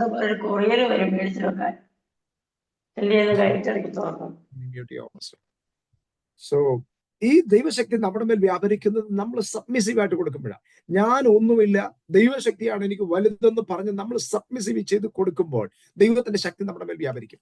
അങ്ങനെ വ്യാപരിച്ചു കഴിയുമ്പോൾ, അങ്ങനെ വ്യാപരിച്ച ഒരു വ്യക്തിയാണ് ഈ ഫിലിപ്പോസ്. ഫിലിപ്പോസിനെ കുറിച്ച് വായിക്കുന്നത് എന്താണെന്നറിയാമോ? 6-ാമത്തെ വാക്യത്തിൽ അവൻ ചെയ്ത അത്ഭുതങ്ങളും അടയാളങ്ങൾ കണ്ടു കഴിഞ്ഞപ്പോൾ ആൾക്കാർ വേഗ മനസ്സോടെ ശ്രദ്ധിച്ചിരുന്നു. 7-ാമത്തെ വാക്യം വായിച്ചു നോക്കി. അശുദ്ധാത്മാക്കൾ ബാധിച്ച പലരിൽ നിന്നും അവ ഉറക്കെ വിളിച്ചുകൊണ്ട് പുറപ്പെട്ടു. അനേകം പക്ഷപാതക്കാരും മുടന്തരും സൗഖ്യം പ്രാപിച്ചു. നോക്കിയേ, യേശു ചെയ്ത അതേ ശുശ്രൂഷകൾ, യേശു ചെയ്ത അതേ പ്രവൃത്തികൾ തന്നെ ഫിലിപ്പോസിലൂടെ നടക്കുന്നുണ്ടോ? ഫിലിപ്പോസിനെ യേശുവിനെ തമ്മിലൊന്ന് കമ്പയർ ചെയ്ത് നോക്കി. ഫിലിപ്പോസ് എവിടാ? പഠിത്തവും ഇല്ല, അല്ലെ, ഒന്നും പറയാനില്ലാത്തൊരു വ്യക്തിത്വം. പക്ഷെ യേശു ചെയ്തതൊക്കെ അതുപോലെ ചെയ്യാൻ ആ മനുഷ്യനെ ദൈവം ബലപ്പെടുത്തിയത്. എത്ര പേർക്ക് ഇന്ന് പകൽ പ്രാർത്ഥിക്കാൻ മനസ്സുണ്ട്? കർത്താവ് എന്റെ വലിയ ദൈവശക്തി വ്യാപരിക്കട്ടെ. ഞാൻ വീണ്ടും ഒരു പ്രാവശ്യം ഇന്നലെ മിനിഞ്ഞാന്ന് ഞാൻ പറഞ്ഞതാണെങ്കിൽ ഒരു പ്രാവശ്യം എടുത്തു പറയട്ടെ. നമുക്ക് വലിയ വീടും ബംഗ്ലാവും അല്ല വേണ്ടിയത്, നമുക്ക് വേണ്ടി ദൈവശക്തിയാ. വേണമെന്നല്ല, ഒക്കെ വേണം, എല്ലാം നമുക്ക് ആവശ്യമാണ്. ഈ ലോകത്തിൽ ഒരു മനുഷ്യന് എന്തൊക്കെ വേണോ അതെല്ലാം നമുക്ക് വേണം. പക്ഷേ ഏറ്റവും ആദ്യം നമുക്ക് വേണ്ടിയത് നമ്മുടെ മേൽ വ്യാപരിക്കുന്ന ദൈവശക്തിയാ. ഇന്ന് പകൽ അതിനു വേണ്ടിയിട്ട് നമുക്ക് പ്രാർത്ഥിക്കാം. എനിക്ക് ഏറ്റവും സന്തോഷകരമായ വാക്യം, അതിന് 8-ാമത്തെ വാക്യം ഒന്ന് വായിച്ചു നോക്കി. 8-ാമത്തെ വാക്യം, അങ്ങനെ ആ പട്ടണത്തിൽ വളരെ സന്തോഷമുണ്ടായി. ഫിലിപ്പോസിനോടൊന്ന് ചോദിച്ച, ഫിലിപ്പോസെ, ഈ പട്ടണക്കാരൊക്കെ മൊത്തം നിന്റെ മുമ്പിൽ വന്ന് കൂടാനുള്ള കാരണം എന്തുവാ? ഈ പട്ടണം മുഴുവൻ നിന്റെ ഒരാളുടെ മുഖം നിമിത്തം ഇത്രയും ആർക്കാനും സന്തോഷിക്കാനും ഒക്കെ കാരണം എന്തുവാ? ഫിലിപ്പോസിന് പറയാനുള്ളത് ഒറ്റ കാരണമേ ഉള്ളൂ, എന്റെ അകത്തൊരു ദൈവശക്തി വ്യാപരിക്കുന്നുണ്ട്. എന്റെ അകത്തൊരു ദൈവശക്തി വ്യാപരിക്കുന്നുണ്ട്. ആ ദൈവശക്തിയാണ് പട്ടണത്തെ ഇളക്കിയത്. ഇതുപോലുള്ള ദൈവദാസന്മാരും ആൾക്കാരും ഒക്കെ നമ്മുടെ സമൂഹത്തിൽ എഴുന്നേക്കേണ്ടത്. ഞാന് എൻ്റെ ഒരു മാനുഷികമാകുന്ന രീതിയിൽ ഞാനൊരു വാക്ക് പറയാം. ഇന്ന് ഇപ്പോൾ ഞാൻ താമസിക്കുന്ന ഡൽഹി പട്ടണത്തിൽ ഒരു പാസ്റ്റേഴ്സ് കോൺഫറൻസ് വിളിച്ച് ഒരു വലിയ മീറ്റിംഗ് വിളിച്ചാൽ ഒരു 10,000 ദൈവദാസന്മാർ ഇവിടെ കൂടും. 10,000, ഒരു സംശയമില്ല. ഇപ്പൊ നോർത്ത് ഇന്ത്യയിലായിട്ട് പോലും. അപ്പം ദൈവദാസന്മാരുടെ എണ്ണത്തിന് കുറവൊന്നുമില്ല. പക്ഷെ നമുക്ക് വേണ്ടത് എന്താണെന്നറിയാം? ശക്തി ഡെമോൺസ്ട്രേറ്റ് ചെയ്യാൻ പറ്റുന്ന ദൈവദാസന്മാർ, അഭിഷിക്തന്മാർ നമുക്ക് വേണ്ടിയത്. ആ ദൈവശക്തി കൊണ്ട് മാത്രമേ നമുക്ക് ലോകത്തെ കീഴടക്കാൻ പറ്റത്തുള്ളൂ, വ്യക്തികളെ കീഴടക്കാൻ പറ്റത്തുള്ളൂ, അല്ലെ ദൈവസന്നിധിയിൽ കൊണ്ടുവരാൻ നമുക്ക് പറ്റത്തുള്ളൂ. ദൈവശക്തിയാണ് നമ്മുടെ അകത്ത് വ്യാപരിക്കണം. നമ്മുടെ വാക്കിൽ, പൗലോസിന്റെ ഒക്കെ ശുശ്രൂഷയ്ക്കകത്ത് വ്യാപരിച്ച ദൈവശക്തി എന്താണെന്നറിയോ? യേശു നോക്കിയിട്ട് ആരെയും ഭൂതത്തെ പുറത്താക്കിയിട്ടില്ല. ഉണ്ടോ? യേശു മിണ്ടാതിരിക്കാൻ കൽപ്പിച്ചപ്പോൾ പുറത്തു. പക്ഷെ പൗലോസിനോടൊക്കെ കർത്താവ് പറഞ്ഞതിന്റെ ആ വാക്കിൽ എക്സാക്ട്ലി അക്ഷരം പ്രതി അതുപോലെ സംഭവിക്കുകയായിരുന്നു. ഞാൻ ചെയ്തതിലും അധികം നിങ്ങൾ ചെയ്യുമെന്ന് പറഞ്ഞത് പൗലോസ് മുഷിഞ്ഞ് നോക്കിയപ്പോ ഭൂതം വിട്ടുപോയി. ഇവിടെ തലയും കുത്തി കിടന്ന് പ്രാർത്ഥിച്ച് തലയിൽ കൈവച്ച് തലയിട്ടിളക്കി പെടലിയും വെട്ടിച്ച് തുപ്പലും തെറിപ്പിച്ചാലും ഈ ഭൂതം പോകത്തില്ല. ആ പരുവത്തിലാണ് നമ്മളിപ്പോ ഇരിക്കുന്നത്. സോ ഈ അവസ്ഥകൾ മാറി ദൈവകൃപ, ശക്തിയോടെ ഡെമോൺസ്ട്രേറ്റ് ചെയ്യുന്ന ഒരു അനുഭവം. ഡെമോൺസ്ട്രേഷൻ, ആ വേർഡിന്റെ അർത്ഥം കൂടെ ഞാൻ പറഞ്ഞുതരാം. നമ്മളൊരു കടയിൽ ചെന്ന് ഒരു ഫ്രിഡ്ജ് മേടിക്കാൻ ചെന്നാലേ കടയിൽ ചെല്ലുമ്പോൾ അവർ ആ സാധനം ഇങ്ങനെ ഡെമോൺസ്ട്രേറ്റ് ചെയ്ത് കാണിക്കും. ഇത് ഇങ്ങനെ പ്രവർത്തിക്കുന്നത്, ഇവിടെ സ്വിച്ച് ഇടണം, ഇന്ന രീതിയിൽ ഇങ്ങനെ അത് ഡെമോൺസ്ട്രേറ്റ് ചെയ്ത് കാണിക്കും. എന്ന് പറഞ്ഞാൽ ഇങ്ങനെയാണ് ഇത് പ്രവർത്തിക്കുന്നതെന്ന് കാണിക്കുന്നതിന് പറയുന്ന പേരാണ് ഡെമോൺസ്ട്രേഷൻ. പൗലോസ് പറയാ, ഞാൻ പരിശുദ്ധാത്മാവിന്റെ ഡെമോൺസ്ട്രേഷൻ ആണ്. എത്ര പേർക്ക് ആ വാക്ക് പിടികിട്ടി? I am demonstrating the power of the Holy Spirit. ഇതെങ്ങനെ വർക്ക് ചെയ്യുന്നത് ഞാൻ ഡെമോൺസ്ട്രേറ്റ് ചെയ്ത് കാണിക്കും. ഇതിനുള്ള ചങ്കൂറ്റം നമുക്കുണ്ടാകട്ടെ, ഇതിനുള്ള ധൈര്യം നമുക്കുണ്ടാകട്ടെ. Praise God. അത് വേറൊരു ധൈര്യം കൂടെ നമുക്കുണ്ടാണ്. ഈ വഴിയിലൊക്കെ നിന്ന് പ്രാർത്ഥിക്കാനുള്ള ധൈര്യം നമുക്കുണ്ടാണ്. വഴിയിലൊക്കെ ഭ്രാന്തന്മാരെ കാണുമ്പോഴേ പിടിച്ചേർത്താനും പ്രാർത്ഥിക്കാനും, രോഗികളെ കാണും പ്രാർത്ഥിക്കാനുള്ള ധൈര്യം നമ്മുടെ അകത്തുണ്ടാകണം. ഈ വിശ്വാസത്തിന്റെ വേറൊരു പേരാ ധൈര്യം, അല്ലെ? വിശ്വാസമുള്ളവന്റെ അകത്ത് ധൈര്യവും ഉണ്ടാകും. ഒരു ദിവസം ഞാൻ ഡൽഹിയിൽ എന്റെ കുഞ്ഞിന് അവനൊരു വയറ്റിലൊരു അസ്വസ്ഥത. അപ്പൊ ഡോക്ടർ പറഞ്ഞു അവനെ ചെക്കപ്പ് ചെയ്യാൻ പറഞ്ഞു, സ്കാൻ ചെയ്യാൻ പറഞ്ഞു. ഞാൻ അവനെ സ്കാൻ ചെയ്യാൻ വേണ്ടിയിട്ട് സ്കാൻ സെന്ററിൽ കൊണ്ടുപോയി സ്കാനെല്ലാം ചെയ്തിട്ട് ഇറങ്ങി വരുമ്പോൾ ഞാൻ പുറത്ത് നോക്കുമ്പോൾ ഒരു ഭർത്താവ്, ഒരു പുള്ളിക്കാരന് ഒരു കുഞ്ഞിനെ വെച്ചോണ്ട്, ഒരു കുഞ്ഞെന്ന് പറഞ്ഞാൽ ആ കുഞ്ഞ് അവന് 3 വയസ്സും മറ്റും ഉണ്ട്. പക്ഷെ അവനെ കണ്ടാൽ ഒരു 1.5 വയസ്സിന്റെ ശരീരവലിപ്പമേ ഉള്ളൂ. തലയെല്ലാം കൂടി, ഈ ടിവിയുടെ അസുഖം വന്നാൽ ആൾക്കാർ എങ്ങനെ ഇരിക്കും അതുപോലെ തലയെല്ലാം കൂടെ വലുത്, കണ്ണുമെല്ലാം തള്ളി, പുറകില് കൈയൊക്കെ എന്റെ വിരലിന്റെ വലിപ്പമുള്ള അവന്റെ കൈയുടെ തണ്ടിന്. എനിക്ക് വളരെ ഒരു ദയനീയ അവസ്ഥ തോന്നി. ഞാൻ ചോദിച്ചു, പിതാവിനോട് ചോദിച്ചു, സൗര എന്തോ പറ്റിയതാ, എന്താ കാര്യം? അപ്പൊ അദ്ദേഹം പറഞ്ഞു, ഈ കുഞ്ഞ് ജനിച്ചതിന്റെ അന്ന് തൊട്ട് ഞങ്ങൾ ആശുപത്രിയിൽ നിന്ന് ഇറങ്ങിയിട്ടില്ല. വളരെ ദാരിദ്ര്യത്തിൽ കഴിയുന്ന ഒരു കുടുംബം. ലക്ഷങ്ങൾ ചെലവാക്കിയ കുഞ്ഞിന് എവിടുന്നൊക്കെയോ പൈസ ഉണ്ടാക്കി അവർ ട്രീറ്റ്മെന്റ് ചെയ്തു. ഇന്ന് വരെ ആ കുഞ്ഞ് സൗഖ്യമായിട്ടില്ല. എന്തോന്നറിയില്ല. ഇവന് കഴിക്കത്തില്ല, കുടിക്കത്തില്ല, ഇവന് ആരോഗ്യമില്ല. അവനെ കണ്ടപ്പം തന്നെ എനിക്ക് എന്റെ ഹൃദയം അങ്ങ് തകർന്നു. അതുപോലത്തെ അവസ്ഥ. ഞാൻ പറഞ്ഞു, ഞാനൊരു പാസ്റ്ററാ. പബ്ലിക്കിൽ ആയിരക്കണക്കിന് ആൾക്കാർ അങ്ങോട്ടും ഇങ്ങോട്ടും എല്ലാം പോയിക്കൊണ്ടെങ്കിൽ ഞാൻ പറഞ്ഞു, സഹോദര, ഞാനൊരു പാസ്റ്ററാ, ഞാൻ ഈ കുഞ്ഞിനോട് ഇത് പ്രാർത്ഥിച്ചോട്ടെ? ആ പുള്ളി ഓക്കെ, പുള്ളി എന്തോന്ന് അറിയത്തില്ല, പാസ്റ്റർ എന്താണെന്ന് അറിയത്തില്ല, പള്ളി എന്താണെന്ന് അറിയത്തില്ല, യേശു എന്താണെന്ന് അറിയത്തില്ല. ഡൽഹിക്ക് സിറ്റിക്ക് അത്യാവശ്യം കാര്യമാണ് ഞാൻ പറഞ്ഞത്. അദ്ദേഹം റാം എന്നൊക്കെ പറഞ്ഞ് എന്നോട് അവരുടെ ദൈവത്തിന്റെ പേരൊക്കെ പറഞ്ഞ് നമ്മളെ ഇങ്ങനെ ഇത് ചെയ്തു. അപ്പൊ ഞാൻ പറഞ്ഞു, ഓക്കെ, ഞാൻ ഒന്ന് പ്രാർത്ഥിക്കട്ടെ. ദൈവങ്ങളെ, ഞാൻ അവിടെ വെച്ച് പ്രാർത്ഥിച്ചിട്ട് അദ്ദേഹത്തിന്റെ നമ്പരും മേടിച്ചിട്ട് ഞാൻ വീട്ടിൽ വന്നിട്ട് ഞാൻ അദ്ദേഹത്തിന് മെസ്സേജ് അയച്ചു, കുഞ്ഞിന് എങ്ങനെ ഉണ്ടെന്ന് ചോദിച്ചു. അദ്ദേഹം പറഞ്ഞ മറുപടി എന്താണെന്നറിയാം? അദ്ദേഹം യേശു എന്താണെന്നറിയത്തില്ല, ക്രിസ്ത്യാനി എന്താണെന്ന് പോലും പുള്ളിക്ക് അറിയത്തില്ല. പുള്ളിനോട് പറഞ്ഞ മറുപടി, സഹോദരൻ, നിങ്ങളുടെ പ്രാർത്ഥനയ്ക്കകത്ത് ശക്തി ഉണ്ടെന്ന് എനിക്ക് തോന്നുന്നു, എന്റെ കുഞ്ഞ് എന്തോ വ്യത്യാസം എനിക്ക് ഫീൽ ചെയ്യുന്നുണ്ട്. അവൻ ജനിച്ചതിന്റെ അന്ന് തൊട്ട് ഇന്നുവരെ ഒരു വ്യത്യാസം കാണാത്തവന്റെ മേൽ അന്ന് ഒരു വ്യത്യാസം ഉണ്ടായി. Praise God. പബ്ലിക്കിൽ നിന്ന് പ്രാർത്ഥിക്കാനുള്ള ചങ്കൂറ്റം ഉണ്ടല്ലേ? വിശ്വാസത്തോടെ സ്റ്റെപ്പ് എടുക്കാൻ ചങ്കൂറ്റം, അല്ലെ? അതിന്റെ കറക്റ്റ് മലയാളം. ചങ്കൂറ്റമുള്ള കുറെ അഭിഷക്തന്മാർ നമ്മുടെ സമൂഹത്തിൽ എഴുന്നേക്കട്ടെ. പട്ടണത്തിലൊക്കെ ചെന്ന് വന്നിട്ട് ഞാൻ പ്രാർത്ഥിച്ചാൽ അതിന്റെ മറുപടി കിട്ടുമെന്ന് പറയാനുള്ള ചങ്കൂറ്റം. ഞാൻ പ്രാർത്ഥിക്കാം, നാളെ കർത്താവ് സൗഖ്യമാക്കുമെന്ന് പറയാനുള്ളതല്ല. ഞാൻ ഇപ്പൊ പ്രാർത്ഥിച്ചാൽ ഇപ്പൊ മറുപടി കിട്ടും, ഇപ്പൊ സ്വർഗം ഇവിടെ ഉണ്ടെന്ന് പറയാൻ പറ്റുന്ന തന്റെ ഇടം നമ്മുടെ അകത്തുണ്ടാകട്ടെ. അതിന്റെ പേര് ദൈവശക്തി. ഓക്കെ, നമ്മൾ പറഞ്ഞു വന്ന കാര്യം ഇതാണ്, ദൈവശക്തിയെ കുറിച്ച് പറഞ്ഞു വന്നത്. ഇനി ഒരു ഭാഗം കൂടെ പറഞ്ഞിട്ട് ഞാൻ ആ ഭാഗത്തിലേക്ക് തിരിച്ചു വരാം. നമ്മൾ തുടങ്ങിയ ഭാഗത്തിലേക്ക് തിരിച്ചു വരാം. ഞാൻ വഴിവിട്ട് പോവുകയല്ല, ദൈവാത്മാവിനെ അങ്ങനെ പ്രേരിപ്പിക്കുന്നുണ്ട്. ഞാൻ പറഞ്ഞത് മാത്രമേ ഉള്ളൂ. ഈ അപ്പോസ്തല പ്രവൃത്തിയുടെ 2-ാമത്തെ അധ്യായം, ഞാൻ മുമ്പേ പറഞ്ഞല്ലോ, ഞാൻ ഒരു കാര്യം പറയാമെന്ന് പറഞ്ഞല്ലോ. 2-ാം അധ്യായത്തിന്റെ 9-ാം വാക്യത്തിലേക്ക് ഒന്ന് വന്നേ.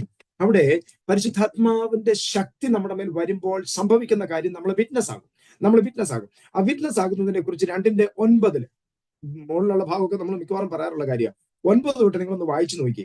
അവിടെ ഏകദേശം 17 രാജ്യക്കാരുടെ പേര് എഴുതിയിട്ടുണ്ട്. 17 രാജ്യക്കാരുടെ പേര് നിങ്ങൾ എപ്പോഴും നോട്ട് ചെയ്തിട്ടുണ്ടോ? അത് പാർത്യരെ, മേദ്യരെ, ഏലാമ്യരെ, മെസൊപ്പൊത്താമ്യരെ, യഹൂദിയിലും കപ്പദോക്കിയിലും ഉള്ളവരെ, പൊന്തോസിലുള്ളവരെ, ആസിയിലും, അങ്ങനെ ഒരു 17. ഞാൻ ഇത് എണ്ണി നോക്കിയപ്പോൾ 17 പേരുണ്ട്, 17 രാജ്യക്കാരുണ്ട്.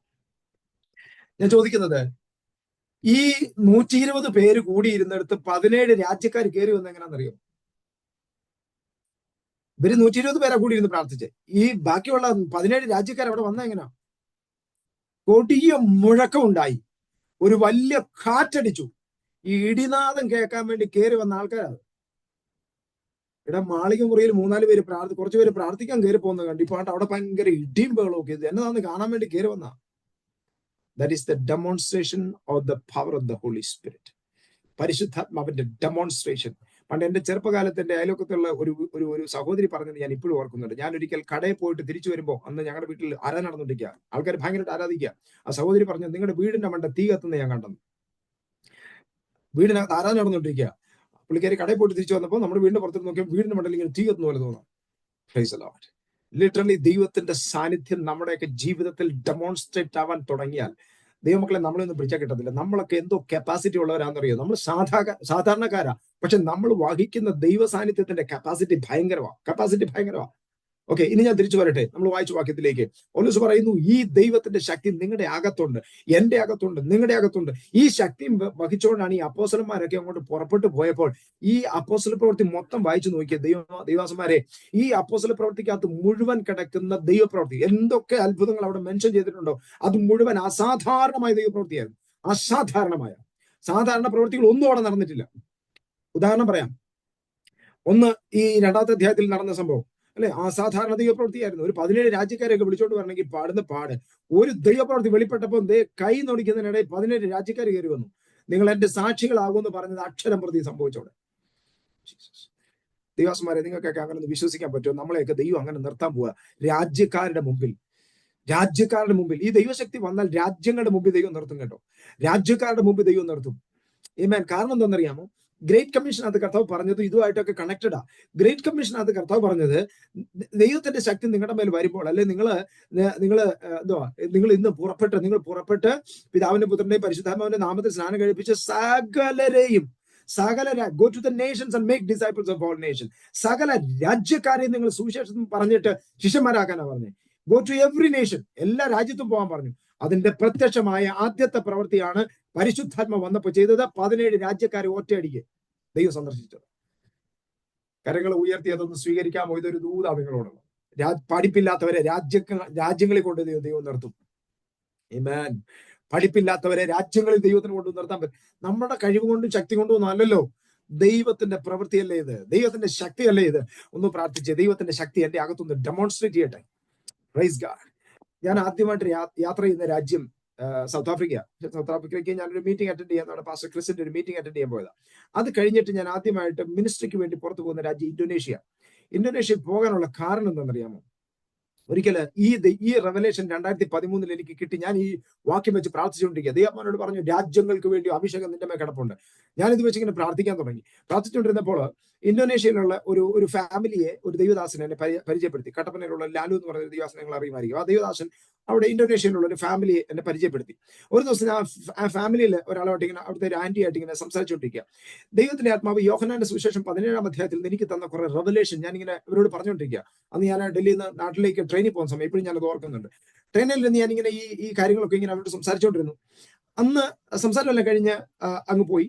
അന്ന് രാത്രിയിൽ ഇവർ പ്രാർത്ഥിക്കാൻ എടുത്തു. പിറ്റേ ദിവസം രാവിലെ എനിക്ക് കിട്ടുന്ന ഒരു മെസ്സേജ്, അവരെനിക്ക് മെസ്സേജ് അയച്ചിട്ട് ഇങ്ങനെ പറഞ്ഞു, പാസ്റ്ററെ എത്രയും പെട്ടെന്ന് ഇന്തോനേഷ്യക്ക് വരണം.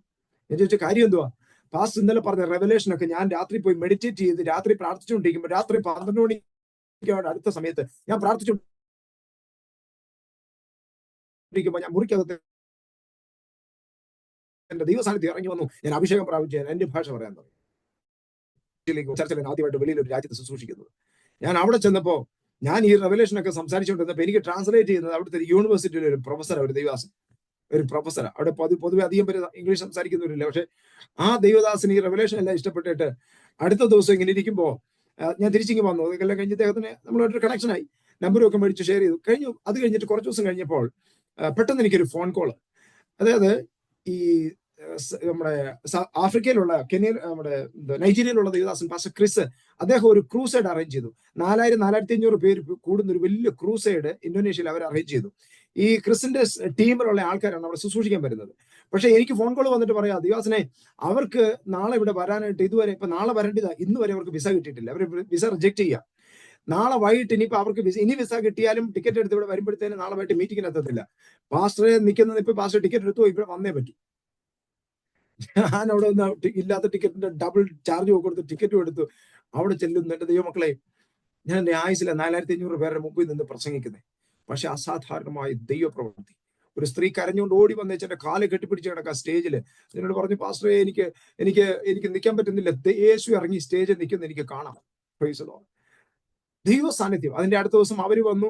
അപ്പൊ എന്നെ ഒരു സെഷന് പ്രാർത്ഥിക്കാൻ വേണ്ടി ഏൽപ്പിച്ചു. ഞാൻ നോക്കിയപ്പോഴത്തേന് അവിടെ ഇല്ല, ഈ ഭൂതം അങ്ങനെ അങ്ങോട്ട് ഇളകുക, ഭൂതം ഇളകി. ഒരു ദിവസം ഞാൻ നോക്കിയപ്പോഴത്തേന്, രണ്ടാമത്തെ ദിവസം ഞാൻ നോക്കിയപ്പോ ഈ ഒരു വഴിയുടെ സൈഡിലാണ് മീറ്റിംഗ് നടക്കുന്നത്. മുസ്ലിങ്ങളുടെ കോട്ടയാ അവിടെ മീറ്റിംഗ് നടക്കുന്നത്. നോക്കിയപ്പോ ഒരു 25 എണ്ണം ഭൂതകളെ കിടന്ന് ഇങ്ങനെ ഒരു പ്രത്യേക ഒരു സ്ഥലം ഉണ്ടാക്കി അവിടെ കൊണ്ടിട്ടേക്കോ. ഭൂതകളെല്ലാം അവിടോട്ട് കൊണ്ടുവരിക. ഞാൻ നോക്കുമ്പോൾ ഇതിന്റെ നടുക്ക് ഞാനും നിപ്പോട്ട് ഭൂതവെള്ളം 25 എണ്ണം കിടന്ന് ഇളകുന്നു. ഇതിന്റെ ചുറ്റും നാട്ടുകാർ മൊത്തം കൂടി നിൽക്കുക. എങ്ങനെയുണ്ട് ആ സംഭവമൊക്കെ നമ്മളൊന്ന് ആലോചിച്ച് നോക്കിയേ. ദൈവശക്തി ഡെമോൺസ്ട്രേറ്റ് ആവാൻ തുടങ്ങിയാൽ, ദൈവശക്തി, ഞാൻ എന്നെ വലുതാക്കി പറയുമെന്നല്ല കേട്ടോ, നിങ്ങൾ അങ്ങനെ ചിന്തിക്കല്ലേ. ദൈവശക്തി ഡെമോൺസ്ട്രേറ്റ് ആയി തുടങ്ങിയപ്പോൾ ഞാൻ അനുഭവിച്ച കാര്യം ഞാൻ പറഞ്ഞു. Price the Lord. ദൈവത്തിന് ചെയ്യാൻ പറ്റാത്തതായിട്ട് ഒന്നുമില്ല, ദൈവത്തിന് ചെയ്യാൻ കഴിയാത്തതായിട്ട് ഒന്നുമില്ല. നമ്മുടെ അകത്ത് വ്യാപരിക്കുന്ന ദൈവശക്തി അസാധാരണമാണെന്ന് ഇന്ന് പകൽ തിരിച്ചറിഞ്ഞാൽ നിങ്ങളുടെ ലൈഫിന്റെ ടേണിംഗ് പോയിന്റ് ഇന്ന് ആരംഭിക്കുക. ഇനി ഞാൻ ആ ദൈവശക്തിയിലേക്ക് ഒന്ന് തിരിച്ചു പറയട്ടെ. പൗലോസ് പറയുന്നത്, NIV ട്രാൻസ്ലേഷനകത്ത് പറയുന്നത് ഇൻകംപാരബിളി ഗ്രേറ്റ് എന്ന, മറ്റൊന്നിനോടും തുലനം ചെയ്യാൻ പറ്റാത്ത അത്ര ദൈവശക്തിയാണ് നമ്മുടെ അകത്ത് വ്യാപരിക്കുന്നത് പൗലോസ് അവിടെ പറയുന്നു. ഇനി അതിന്റെ കിങ് ജെയിംസ് വേർഷൻ എടുത്തൊന്ന് വായിച്ചു നോക്കിയാൽ, കിങ് ജെയിംസ് വേർഷനകത്ത് കൊടുത്തിരിക്കുന്നത് മൈറ്റി പവർ എന്ന, മൈറ്റി പവർ. എന്റെയും നിങ്ങളുടെയും അകത്ത് വ്യാപരിക്കുന്നത് മൈറ്റി പവർ, അസാധാരണമായ ശക്തിയാണെന്ന പൗലോസ് പറയുന്നത്. ദൈവമക്കളെ ഒന്ന് ആലോചിച്ച് നോക്കി. ഈ ലോകത്തിൽ ഏതെങ്കിലും മൈറ്റി ശക്തി, മൈറ്റി പവർ എന്ന് പറയാൻ പറ്റുന്ന ഏതെങ്കിലും ശക്തി ഈ ലോകത്തിലുണ്ടോ? അങ്ങനെ ഒരു ശക്തി ഈ ലോകത്തിലില്ല. എല്ലാ ശക്തികളും മെഷർഡ് ചെയ്തതാ. നമ്മുടെ ടെക്നോളജി കൊണ്ട് അളന്ന ശക്തികൾ മാത്രമേ ഉള്ളൂ ഈ ലോകത്തില്. പക്ഷെ പൗലോസ് പറയുന്ന ഒരു ശക്തിയുണ്ട്, മൈറ്റി പവർ എന്ന് വിളിക്കാൻ പറ്റുന്ന ഒരു ശക്തിയുണ്ട് ഈ ലോകത്തിൽ. അതാണ് ദൈവത്തിന്റെ ശക്തി. ആ ശക്തിയാണ് എന്റെ അകത്ത് വ്യാപരിക്കുന്നതെന്ന് ദൈവജനം തിരിച്ചറിയാൻ വേണ്ടി പൗലോസ് പറയാവോ, ഞാൻ പ്രാർത്ഥിക്കുക. നമുക്ക് ഒരുമിച്ച് നിന്ന് പ്രാർത്ഥിച്ചാലോ? ദൈവസന്നിധിയിൽ, കർത്താവേ, എനിക്ക് തിരിച്ചറിയുവാൻ തരണം. ഇതിനകത്ത് ഏറ്റവും രസകരമായ കാര്യം, ഇത് പ്രാപിക്കണമെന്നല്ല, തിരിച്ചറിയാനാ പൗലോസ് പറയുന്നത്. തിരിച്ചറിയണമെന്ന് നിങ്ങളോട് തന്നെ എന്ന് പറഞ്ഞത്, തിരിച്ചറിഞ്ഞാൽ മതി ഇതെന്റെ അകത്തുണ്ടെന്ന്. ഇതെന്റെ അകത്തുണ്ട്, എനിക്കൊന്ന് തിരിച്ചറിഞ്ഞാൽ മാത്രം മതി. Praise God. ഈ തിരിച്ചറിവുണ്ടായാൽ, ഞാൻ ആരാണ്, ക്രിസ്തുവിൽ ആരാണെന്നുള്ള തിരിച്ചറിവുണ്ടായാൽ നമ്മുടെ ലെവൽ മാറും. അതിന് യാതൊരു സംശയമില്ല. Price the Lord. കർത്താവിന്റെ നാമത്തിന് മഹത്വം ഉണ്ടാകട്ടെ. അടുത്ത വേറൊരു ട്രാൻസ്ലേഷൻ, NLT ട്രാൻസ്ലേഷൻ ആണ് തോന്നുന്നു. ട്രാൻസ്ലേഷൻ എടുത്ത് നോക്കിയപ്പോൾ ട്രാൻസ്ലേഷൻ എടുത്ത് കൊടുത്തിരിക്കുന്നത് ഇസ് ഇൻക്രെഡിബിൾ എന്ന. ഇൻക്രെഡിബിൾ എന്ന് പറഞ്ഞാൽ, ഇൻക്രെഡിബിൾ എന്ന് പറഞ്ഞാൽ അവിശ്വസനീയമായ, വിവരിക്കാൻ പറ്റാത്തത് എന്നർത്ഥം. ഇൻക്രെഡിബിൾ എന്നുള്ള വേർഡിന്റെ അർത്ഥം ഇൻക്രെഡിബിൾ ആയിട്ടുള്ള. പൗലോസ് പറയുക, എന്റെ മേൽ വ്യാപരിക്കുന്ന ദൈവശക്തി, അല്ലെ ദൈവജനത്തിന്റെ അകത്ത് വ്യാപരിക്കുന്ന ദൈവശക്തി എന്ന് പറയുന്നത് ഇറ്റ്സ് ഇൻക്രെഡിബിൾ എന്ന്. ദൈവമക്കളെ, നിങ്ങളോട് തന്നെ ഒന്ന് പറഞ്ഞേ, എന്റെ അകത്ത് വ്യാപരിക്കുന്ന ദൈവശക്തി ഇൻക്രെഡിബിളാ, അവിശ്വസനീയമായ ശക്തി എന്റെ അകത്ത് വ്യാപരിക്കുന്നത്. ഇടയ്ക്കിടയ്ക്ക് കണ്ണാടിയിലും കൂടെ ചെന്ന് നോക്കണേ, ഈ ഇൻക്രെഡിബിൾ ശക്തി വ്യാപരിക്കുന്ന ആളുടെ മുഖം എങ്ങനെ ഇരിക്കുന്നതെന്ന്. അല്ലെ, കരഞ്ഞു എന്റെ കർത്താവ്, എനിക്ക് ഗതി വന്നല്ലോ എന്ന് വിചാരിച്ചു. ഇന്ന് തൊട്ടൊന്ന് ബോൾഡ് ആയിക്കുക ദൈവമക്കളെ. നമ്മുടെ ആ അധികാരവും ശക്തിയൊക്കെ ഒന്ന് തിരിച്ചറിഞ്ഞ് ഇനി തല ഉയർത്തി നടക്കണം. പിശാചിന്റെ മുമ്പിൽ തല കുനിച്ച് നടക്കേണ്ടവരല്ല നമ്മള്, അതിന് വിളിക്കപ്പെട്ടവരല്ല നമ്മള്. പൗലോസ് ഈ ശക്തിയെ കുറിച്ച് പറയുമ്പോൾ, ഇതിന്റെ താഴോട്ട് വായിക്കുമ്പോൾ, ദൈവശക്തി നമ്മുടെ അകത്ത് വ്യാപരിക്കുന്നതിന് പുള്ളി ഒരു കാര്യം പറയുന്നുണ്ട്. യേശുവിനെ മരിച്ചവരുടെ ഇടയിൽ നിന്ന് ഉയർത്തെഴുന്നേൽപ്പിച്ച് സകല ശക്തികൾക്കും വാഴ്ചകൾക്കും അധികാരത്തിനും കർത്തൃത്വത്തിനും അത്യന്തം മീതെ ഇരുത്തിയെന്നൊരു പദം അവിടെയുണ്ട്. സകല ശക്തികൾക്കും അത്യന്തം മീതെ ഇരുത്തിയെന്ന്. ഞാൻ ചോദിക്കട്ടെ, അത്യന്തം മീതെ എന്നുള്ള പദം വല്ലതും നമ്മൾ സാധാരണ ജീവിതത്തിൽ ഉപയോഗിക്കാറുള്ള പദമാണ്? അല്ല. പൗലോസ് തന്റെ ലേഖനത്തിൽ, പ്രത്യേകിച്ച് എഫേസ്യ ലേഖനത്തിനകത്ത് ഉപയോഗിക്കുന്ന പദമാണ്. പ്രത്യേകിച്ച് ദൈവിക കാര്യങ്ങൾ പറയാനെല്ലാം പൗലോസ് ഉപയോഗിക്കുന്നത് ഈ superlative degree of this word. എല്ലാം ദൈവത്തിന്റെ വാത്സല്യത്തിന്റെ അത്യന്ത ധനം എന്നൊക്കെ പറയുന്നത് അല്ലെ, വാത്സല്യത്തിന്റെ മഹാധനം എന്നൊക്കെയാണ് പൗലോസ് പറയുന്നത്. സ്നേഹത്തിന്റെ ആഴമേ എന്നൊക്കെ പറഞ്ഞാൽ സാധാരണ ഉപയോഗിക്കാത്ത പദങ്ങളാണ്. ദൈവത്തിന്റെ ഗുണങ്ങളെ കുറിച്ചൊക്കെ വിശദീകരിക്കാൻ അങ്ങനെയാണ് പൗലോസ് പറയുന്നത്. അപ്പൊ ഇവിടെ നമ്മുടെ അകത്ത് വ്യാപരിക്കുന്ന ദൈവശക്തിയുടെ ആ ഒരു റിസൾട്ട് കൊണ്ട് യേശുവിനെ ഉയർത്തി അത്യന്തം മീതെ, സകല ശക്തികൾക്കൊക്കെ അത്യന്തം മീതെ എന്ന് പറഞ്ഞാൽ പിശാചൊന്നും എങ്ങനെ തത്തിപ്പിടിച്ചാലും പിടിക്കാൻ പറ്റാത്തത് അത്രയ്ക്ക് ഉയരത്തിലാണ് നമ്മളെ ക്രിസ്തു അധികാരത്തിനകത്ത് ഇരുത്തിയിരിക്കുന്നത്. ക്രിസ്തു അവിടെ ഇരിക്കുന്നത്, നമ്മളും അവിടെ ഇരിക്കുന്നത്. അതാണ് നമ്മുടെ പ്രത്യേകത. Praise Lord. ഇനി സുവിശേഷത്തിന്റെ തുടക്കം എവിടെയാണെന്നറിയാമോ? സുവിശേഷം കർത്താവ് പറഞ്ഞു, സ്വർഗത്തിലും ഭൂമിയിലെ സകല അധികാരവും എനിക്ക് നൽകപ്പെട്ടു. അവിടുന്ന് പറഞ്ഞത് കർത്താവ്, ഗോ ആൻഡ് മേക്ക് ഡിസൈപ്പിൾസ്. അപ്പൊ ഇതിന്റെ എല്ലാം ബേസ് എന്താണെന്നറിയാമോ? അധികാരവും ശക്തിയാ. ഇതില്ലേ ശുശ്രൂഷയ്ക്കകത്ത് ശോഭിക്കാൻ പറ്റത്തില്ല. എന്തുകൊണ്ടാണ് നമുക്ക് ശുശ്രൂഷയ്ക്കകത്ത് ശോഭിക്കാൻ പറ്റാത്തത്? നമ്മുടെ അകത്ത് ശക്തി ഡെമോൺസ്ട്രേറ്റ് ചെയ്യാത്തതുകൊണ്ടാണ്. നമ്മുടെ അകത്ത് ശക്തി വ്യാപരിക്കട്ടെ, നമ്മുടെ അകത്ത് ദൈവകൃപ വ്യാപരിക്കട്ടെ, തന്നെ ശുശ്രൂഷ വെളിപ്പെടും. ഈ ദിവസങ്ങളിൽ മുട്ടുമടക്കി പ്രാർത്ഥിക്കേണ്ടത് വീടിന് വേണ്ടിയല്ല, വണ്ടിക്ക് വേണ്ടിയല്ല, വള്ളത്തിന് വേണ്ടിയല്ല. ദൈവസ്ഥനെ പ്രാർത്ഥിക്കണം, എനിക്ക് ദൈവകൃപ, ദൈവശക്തി എന്റെ മേൽ ഡെമോൺസ്ട്രേറ്റ് ആവട്ടെ. അങ്ങനെ പ്രാർത്ഥിക്കാൻ മനസ്സുണ്ടോ? ഇന്ന് പകൽ ദൈവം ആ ഒരു തലത്തിലേക്ക് നമ്മൾ നിറയ്ക്കാൻ വേണ്ടി പോകുക. രണ്ട് കാര്യം കൊണ്ട് പറഞ്ഞ് ഞാൻ അവസാനിപ്പിക്കാൻ ആഗ്രഹിക്കുകയാണ്.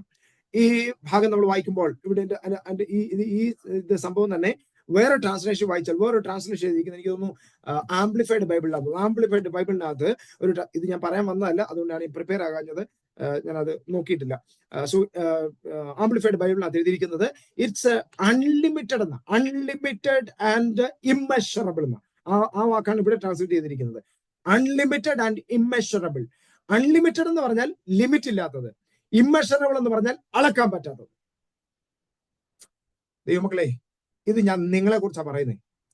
ദൈവദാസന്മാരെ, ഞാൻ നിങ്ങളെ കുറിച്ചാണ് പറയുന്നത്. നിങ്ങളുടെ അകത്ത് വ്യാപരിക്കുന്ന ദൈവശക്തിയുടെ മെഷറാണ് ഞാൻ ഈ പറയുന്നത്. അൺലിമിറ്റഡ് ആയിട്ട്. ഞാൻ ചോദിക്കട്ടെ, ഈ ലോകത്തിൽ ലിമിറ്റ് ഇല്ലാത്ത ഏതെങ്കിലും ശക്തികളുണ്ടോ? അൺലിമിറ്റഡ് ആയിട്ടുള്ള ശക്തി എന്ന് പറയാൻ വല്ലതും ഉണ്ടോ ഈ ലോകത്തിൽ? ജിയോക്കാരൻ പറയും അൺലിമിറ്റഡ് ആ, വിളിച്ചോളാൻ പറയും. 5 മണിക്കൂർ വിളിച്ചു കഴിയുമ്പോൾ കട്ടാവും. ഇറ്റ്സ് നോട്ട്, അതൊക്കെ പേരിനെ ഉള്ളൂ. പക്ഷെ റിയലി അൺലിമിറ്റഡ് ആയിട്ടുള്ളത് ഒന്നുണ്ട് ഈ ലോകത്തിൽ. അത് എന്റെയും നിങ്ങളുടെ അകത്ത് വ്യാപരിക്കുന്ന ദൈവ സാന്നിധ്യവും ദൈവശക്തിയും. ഈ ശക്തിയും വെച്ചുകൊണ്ട് കമ്പ്യൂട്ടറിന് മുമ്പിൽ പോയിരുന്ന് ടൈപ്പ് ചെയ്തുകൊണ്ട് ഡിസൈനിങ് ചെയ്തുകൊണ്ടിരിക്കേണ്ട, നീ ഇറങ്ങാൻ പറഞ്ഞ അന്നെ കർത്താവ് ഇറക്കിയതാ. ഞാൻ തന്നെ ചിന്തിച്ചു, കർത്താവ് ഇത്രയും വലിയ ശക്തിയൊക്കെ വെച്ചേച്ച് എനിക്കിങ്ങനെ ഒരു 10,000 രൂപയ്ക്ക് പോയി ജോലി ചെയ്തുകൊണ്ടിരിക്കാൻ പറ്റുമോ? 2004 ഞാൻ പറഞ്ഞു നോ. ഞാൻ പറഞ്ഞു ഗെറ്റ് ഔട്ട്. അന്ന് കർത്താവ് ഉപയോഗിക്കാൻ തുടങ്ങിയതാ. ഇനി എന്റെ അടുത്ത ഭാഗത്ത് എഴുതിയിരിക്കുന്നത് ഇമ്മെഷറബിൾ. ഇമ്മെഷറബിൾ അതിന്റെ ട്രാൻസ്ലേഷൻ ആണ് മലയാളത്തിൽ എഴുതിയിരിക്കുന്നത് അളക്കാൻ പറ്റാത്തതെന്ന്. ഞാൻ ചോദിക്കട്ടെ, ഈ ലോകത്തിൽ അളക്കാൻ പറ്റാത്ത വല്ല ശക്തി ഉണ്ടോ ദൈവമക്കളെ? ഈ ലോകത്തിൽ അളക്കാൻ പറ്റാത്ത ഏതെങ്കിലും ശക്തി ഉണ്ടോ? എല്ലാ ശക്തികളും അളന്നതാ. പ്രത്യേകിച്ച് നമുക്ക് ഒരു ടെക്നോളജി ഉണ്ട്. ടെക്നോളജി വെച്ച് അളന്നതാണ് എല്ലാ ശക്തിയും. ഉദാഹരണം, കാറ്റ്, വെയില്, പിന്നെ വെള്ളം, ഇലക്ട്രിസിറ്റി, ഏത് ശക്തി എടുത്തു നോക്കൂ, എല്ലാം നമ്മുടെ ടെക്നോളജി കൊണ്ട് അളന്നതാ. Praise God. പക്ഷെ ഇന്ന് പകൽ ഞാൻ ഒരു സത്യം നിങ്ങളോട് വിളിച്ചു പറയാം.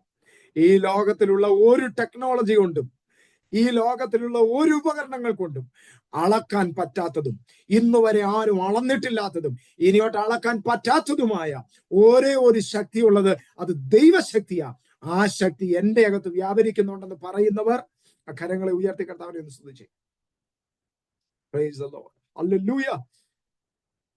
ഈ ശക്തി എന്റെ അകത്ത്, അതാ പൗലോസ് പറയുന്നത്, ഈ ശക്തി എന്റെ സ്വന്തം എന്നല്ല, ഇത് ദൈവത്തിന്റെ ദാനമത്രേ എന്ന് വരേണ്ടതിന് ഈ മൺകൂടാരങ്ങളിലാ പകർന്നിരിക്കുന്നത്. അതും തന്നെ ഒരു വിരോധാഭാസം അല്ലെ. വലിയ ശക്തി കൂടിയ ഒരു സാധനം ശക്തി കുറഞ്ഞതിനകത്ത് നമ്മൾ കൊണ്ട് വെക്കത്തില്ല, വെക്കുവോ? തട്ടിപ്പോവും. ഈ ശക്തി നമ്മുടെ അകത്ത് വ്യാപരിക്കുന്നെന്ന് പറയുന്നത് തന്നെ ഒരു അത്ഭുതമല്ലേ. Oh Jesus. കഴിഞ്ഞ ദിവസം ഞാൻ ഇവിടെയാണോ പറഞ്ഞേ, ജോർജ് ജെഫ്രി എന്ന് പറയുന്ന ദൈവാസനൊക്കെ ഹോസ്പിറ്റലിനകത്ത് കയറി പ്രാർത്ഥിച്ച് ഇറങ്ങി വരുമ്പോ ചോദിക്കുമായിരുന്നു, ഇനി ആരെങ്കിലും ഉണ്ടോ എന്ന് സൗഖ്യമാകാൻ ബാക്കി.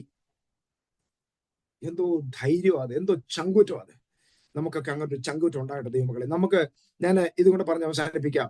നമ്മളിപ്പോ 1-2 പേരെ വെച്ചൊക്കെ വലിയ കഷ്ടപ്പെട്ട രക്ഷയിലേക്ക് കൊണ്ടുവരുന്നത് 1-2 പേരൊക്കെ അല്ലെ, വലിയ ബുദ്ധിമുട്ടിയാ വരുന്നേ. ഇതിനൊക്കെ ഒന്ന് കൊണ്ടുവരുന്ന പാട് നമുക്കറിയാം. ഞാൻ ചോദിക്കുന്നത്, ഇങ്ങനെ നമ്മൾ കർത്താവിന്റെ വേല ചെയ്തുകൊണ്ട് പോയാൽ ഭാരതത്തെ മുഴുവൻ നേടണേ നമുക്ക് എത്ര വർഷം എടുക്കും?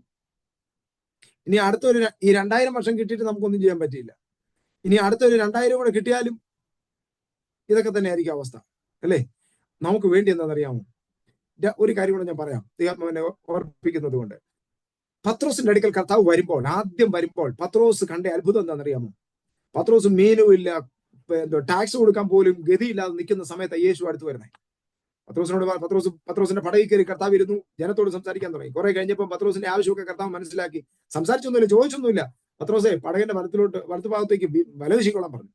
കിട്ടിയത് ഒരു പെരുത്ത മീൻകൂട്ടം. എന്റെ ചോദ്യം, പത്രോസിന് മീൻ പിടിച്ചു കൊടുക്കാൻ വന്നാണോ കർത്താവ്? നോ. പക്ഷേ മീൻ പിടിച്ചു കൊടുത്തേച്ച് പറഞ്ഞു, നീ എന്റെ കൂടെ കുടിക്കോളാൻ പറഞ്ഞു. ജസ്റ്റ് ഫോളോ മീ, ഒറ്റ വാക്ക് പറഞ്ഞു കർത്താവ്. അത് കഴിഞ്ഞിട്ട് പിന്നീട് കർത്താവിന്റെ കാൽവരി ക്രൂശിലെ മരണമൊക്കെ കഴിഞ്ഞിട്ട് ആ സമയത്ത് പത്രോസ് കർത്താവിനെയൊക്കെ വിട്ടേച്ച് മീൻ പിടിക്കാൻ പിന്നെയും പോയി.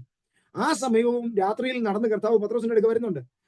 അപ്പൊ കണ്ണിൽ ചുട്ട അടയും മീനും ഒക്കെ റെഡിയാക്കി വെച്ചേച്ച് വീണ്ടും പത്രോസിന്റെ അടുക്ക കർത്താവ് വരുന്നുണ്ട്. ആ സമയത്തും പത്രോസിന് ഇതേ ഗതിയാ.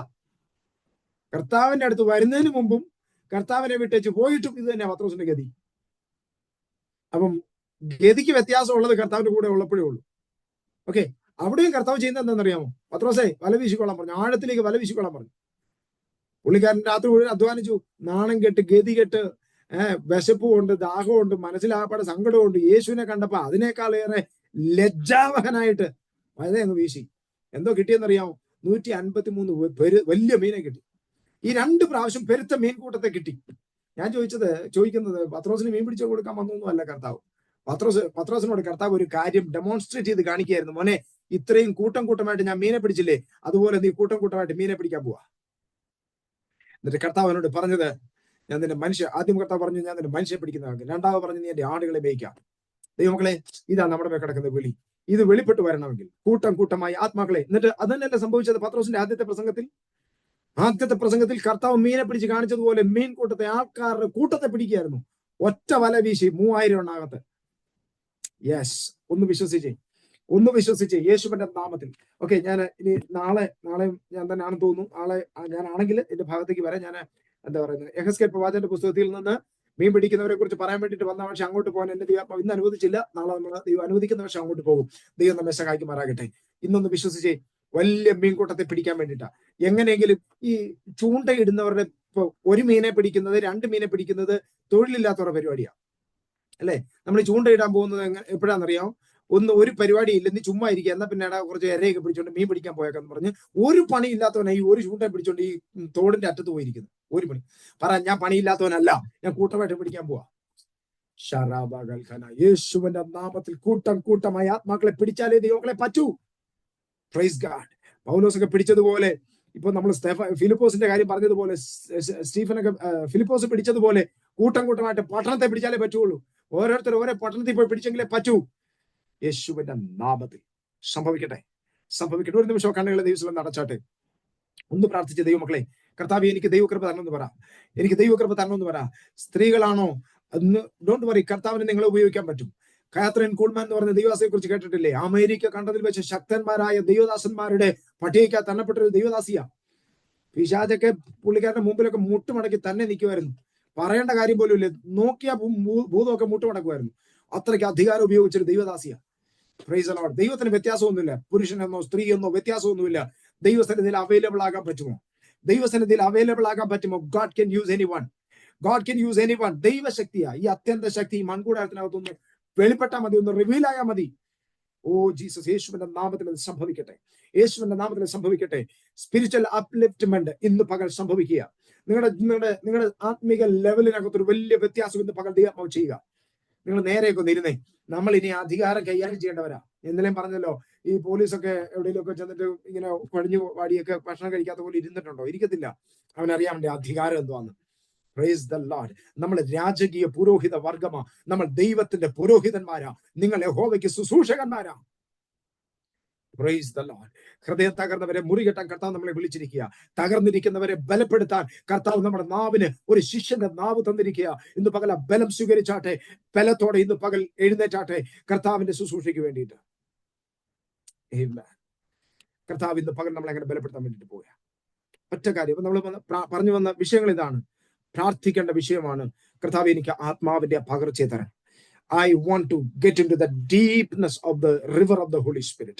ആ പരിശുദ്ധാത്മാവിന്റെ ആഴങ്ങളിലേക്ക് ഇറങ്ങാൻ, ഇത്രയും വലിയ വ്യാപ്തിയുള്ള വളരെ വ്യാപിച്ചു കിടക്കുന്ന ഈ പരിശുദ്ധാത്മാവാകുന്ന ആ നദിയിലേക്ക് ആഴത്തിലൊന്നിറങ്ങാൻ എനിക്ക് കൃപ തരണമേ എന്ന് നമുക്ക് ഒരുമിച്ച് പകൽ പ്രാർത്ഥിക്കാം.